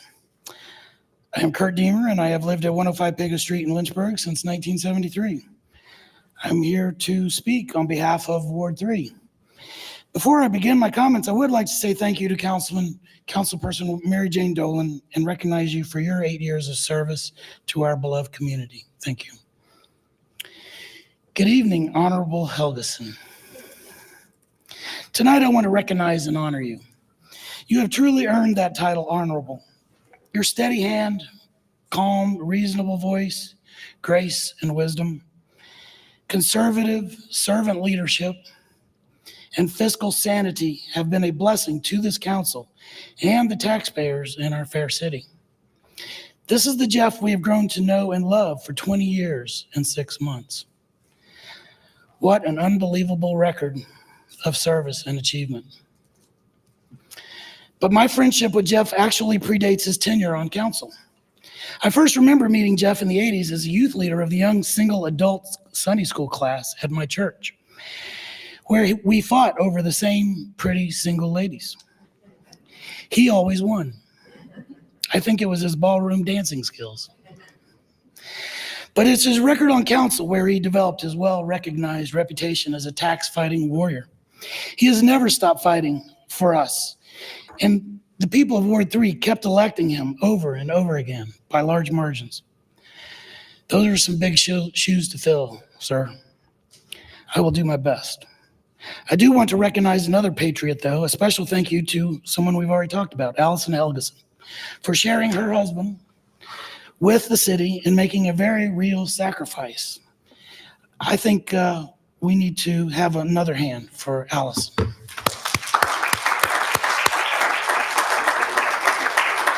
Thank you both. Thank you both. Record-breaking is significant, but your accomplishments are extraordinary, Jeff. Much too long to list this evening. We all know you can't make everyone happy all the time. I often speak of that fact, that our founders in setting up this grand experiment in self-governance and the power that the people loaned to you. And I want to honor the way you are now returning that power in better shape than when you were loaned it. But as I went door to door in your district the last few weeks, I learned why you are so loved and why some refer to you as the mayor of Ward 3. I spoke with a member of the loyal opposition. Her testimony was one of the strongest endorsements that I heard. Quote, he helped me when I needed him most, even though I never voted for him, and I'm not going to vote for you. I said, that's wonderful.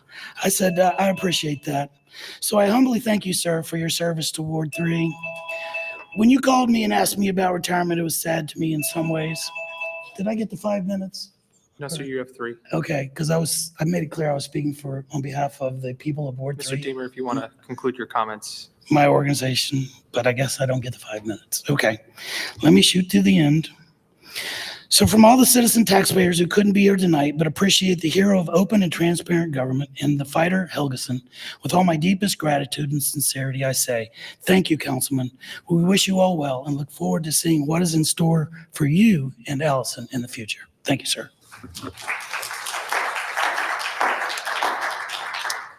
Next to speak is Karen Quigg.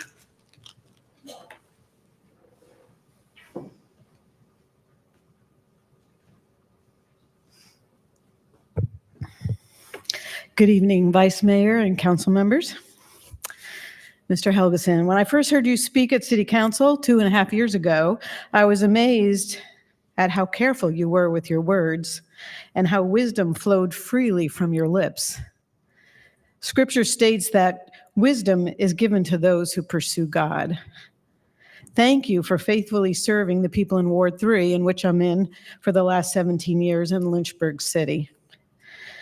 Especially these past few years.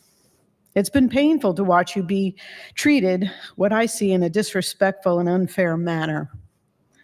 Doing wrong always leads to disgrace, and you, not having the privilege to lead as mayor after serving all these years, was truly disgraceful.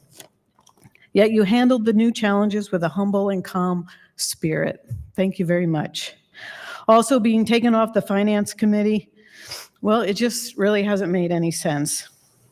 Scripture also states selfish people care only about themselves and they lash out at common sense. We're all guilty of that at times, perhaps. I'm sure your faith has been challenged deeply. And trials, they can make us bitter or better.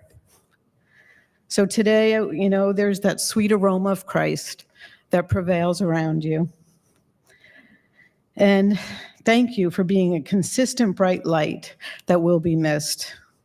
So we look forward to see where God leads you next. And we hope and trust you'll continue to serve our city in some capacity. Thank you. Next to speak is Peter Alexander.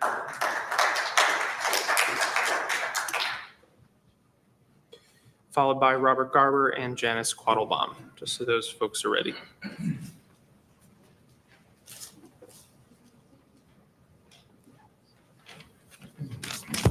Good evening, council members. My comments are directly to Jeff. Jeff, a public thank you for your decades of service for our city. You have served our city with extraordinary distinction and outstanding fashion, and you have been an example of a selfless servant of the people. Your record of service clearly and obviously reflects a wise council member who has empirical knowledge and who always put the welfare of Lynchburg first and foremost. You have been unrelenting in fighting for true conservative values. It was a fight because most of the time that you served, you were in the minority. However, this never deterred you from continuing to serve us, the citizens of our great city, with conviction. I do not remember a time that you ever compromised your convictions, even when you were constantly under intense pressure and opposition to do so, brother. You leave a legacy of service to Lynchburg that you, your children, and grandchildren can be proud of. Your commitment to the job you were elected to perform will soon come to a close. Because of you, Lynchburg's best days are ahead. For all this, we are truly grateful, and I'm grateful and honored to call you my friend.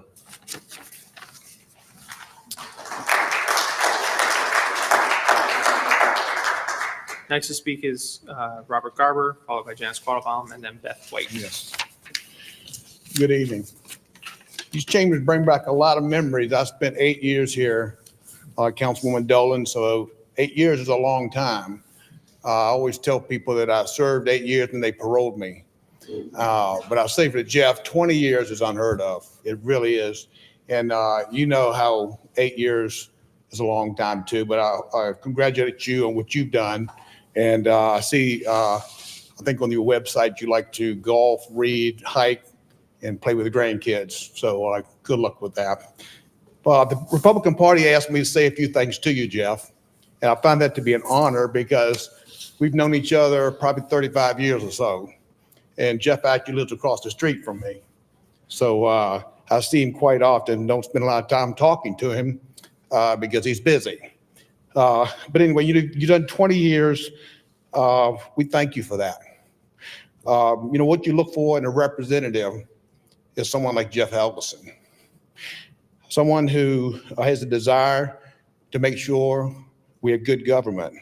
Someone who makes sure we have limited government. Someone who makes sure that government lives within its means. Someone that makes sure that the citizens have a voice in what happens in their city and what their city looks like after 20 years of service. So I thank you for that. You're someone, Jeff, that has convictions and you stand strong. Stronger probably than most people that I know. It's just amazing. Never wavering in your convictions and doing what is right in spite of what others say or what backlash will surely come in tomorrow's newspaper or TV coverage.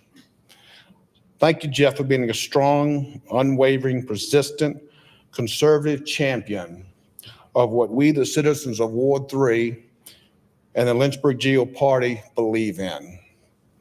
We will be ever grateful for the time, effort, persistence you have given in the office in which we have elected you to.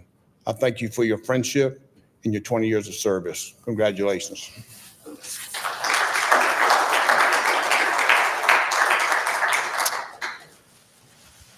Next is Janice Quattlebaum, followed by Beth White, and then Chuck Gammon. My name is Janice Quattlebaum. I live on Farmington Place in Lynchburg, Virginia, and my comments are directed at Mr. Helgeson. I have not known you very long, sir, but I was very impressed when I met you and started watching you on TV when I watched the city council meetings. And the reason I was impressed is how tenacious and how driven you were to stand in your purpose. And your purpose was not only to serve as a city council member, but to do so in a way that served the deeper benefit of the community, saving our money, doing what's right even when it bursts somebody's bubble, somebody's dream. I've worked at corporations and I've worked at institutions. The financial man was never highly regarded. He's the bean counter. He throws the wet blanket on everybody's dreams and hopes until at the end of the meeting, they realize that he just saved them from some disaster. And I've been in the meetings and I've taken the notes like these people do and watched it transform. They realize we almost ruined ourselves. And so we need steadfast people that can stand up in adversity when everybody's upset because their dream and their bubble has been burst or it's pulled down to earth, and say, yes, we can do it, but it's not the greatest priority. And I thank you for that. And I saw it and I admire people who can stand in their purpose. So thank you very much.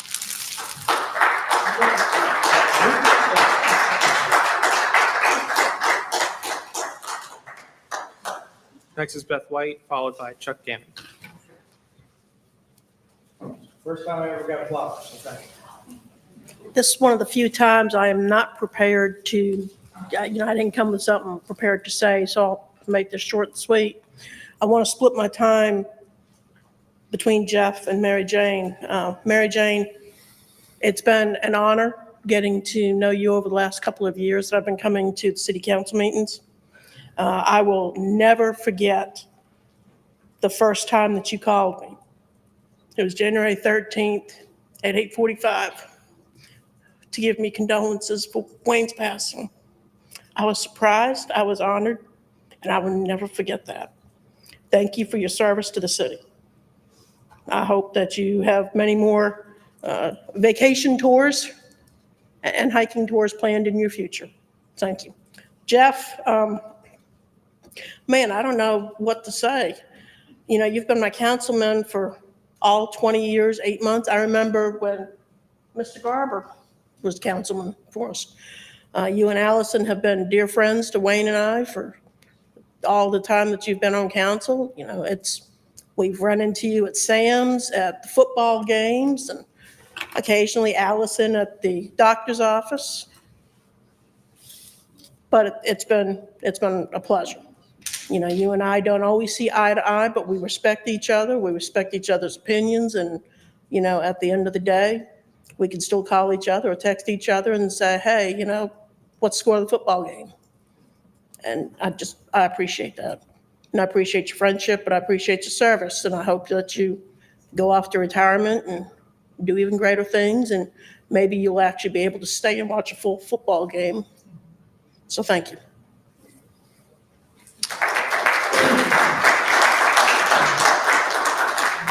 Last on our list is Chuck Gammon.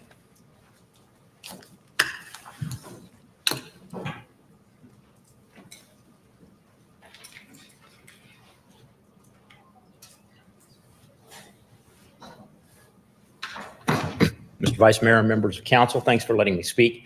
I wasn't going to speak. My name is Chuck Gammon. Get my phone around here because I wasn't planning on speaking tonight. And Councilman Helgeson, I didn't bring any flowers for you, unfortunately.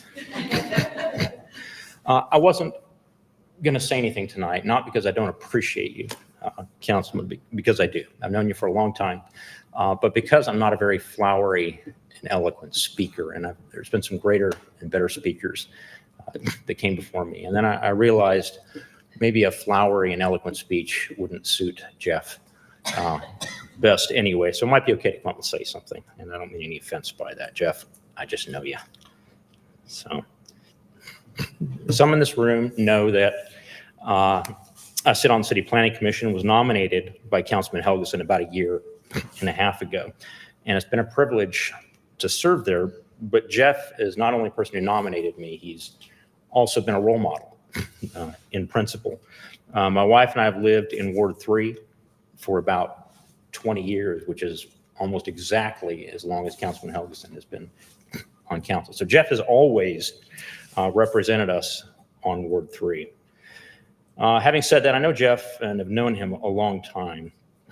And I'd like to say that I believe the city of Lynchburg owes Jeff Helgeson a true debt of gratitude. And that is true whether you agree with him or not. And here's why, because during Councilman Helgeson's tenure, Councilman Helgeson has shown through the years that you can, a couple of things, when you can disagree with your political opponents and still remain friends. Jeff has shown that over and over again through the years, times when I didn't think it would be possible. And I know me, and he has managed to stay friends with people that I would have a hard time doing, honestly. I'm just weak like that sometimes. Councilman Helgeson has brought a grounded philosophy of government that is consistent with the political party that he publicly identifies with. Ideology matters, and Jeff has been a consistent representative for what he believes and for that letter next to his name. You can say definitively that Jeff Helgeson has not been a weather vane or a leaf blowing in the wind. Jeff's never campaigned to be one thing, only to emerge as something else. There were no surprises there. You always know where Jeff stands on nearly any issue, because while you may not have agreed with him, you could still respect his position because he could articulate why he made the decisions that he did. Council, I'm out of time. Got a few more seconds? If you can finish your thought. I'll finish it. Councilman Helgeson's decisions were not driven by personal feelings or flashy baubles that often appear in presentations. They were driven by the belief that his conservative philosophy represented what was best for the city. And that's why Jeff has consistently enjoyed the overwhelming support of voters in Ward 3. That's what principle does for a man. All right. So principle in the face of a challenge is something seriously lacking in today's culture, and Jeff has it in spades. So I thank you, Jeff, for your principled stand through 20 years. Thank you for exceeding competence in finance and government and faithfully representing Ward 3. I don't believe I could ever have done it. Few could. You've been a faithful warrior and a steward for 20 years. Thank you for your friendship. My wife and I wish you and Allison the best. You'll be missed, City Council. Thanks, Jeff.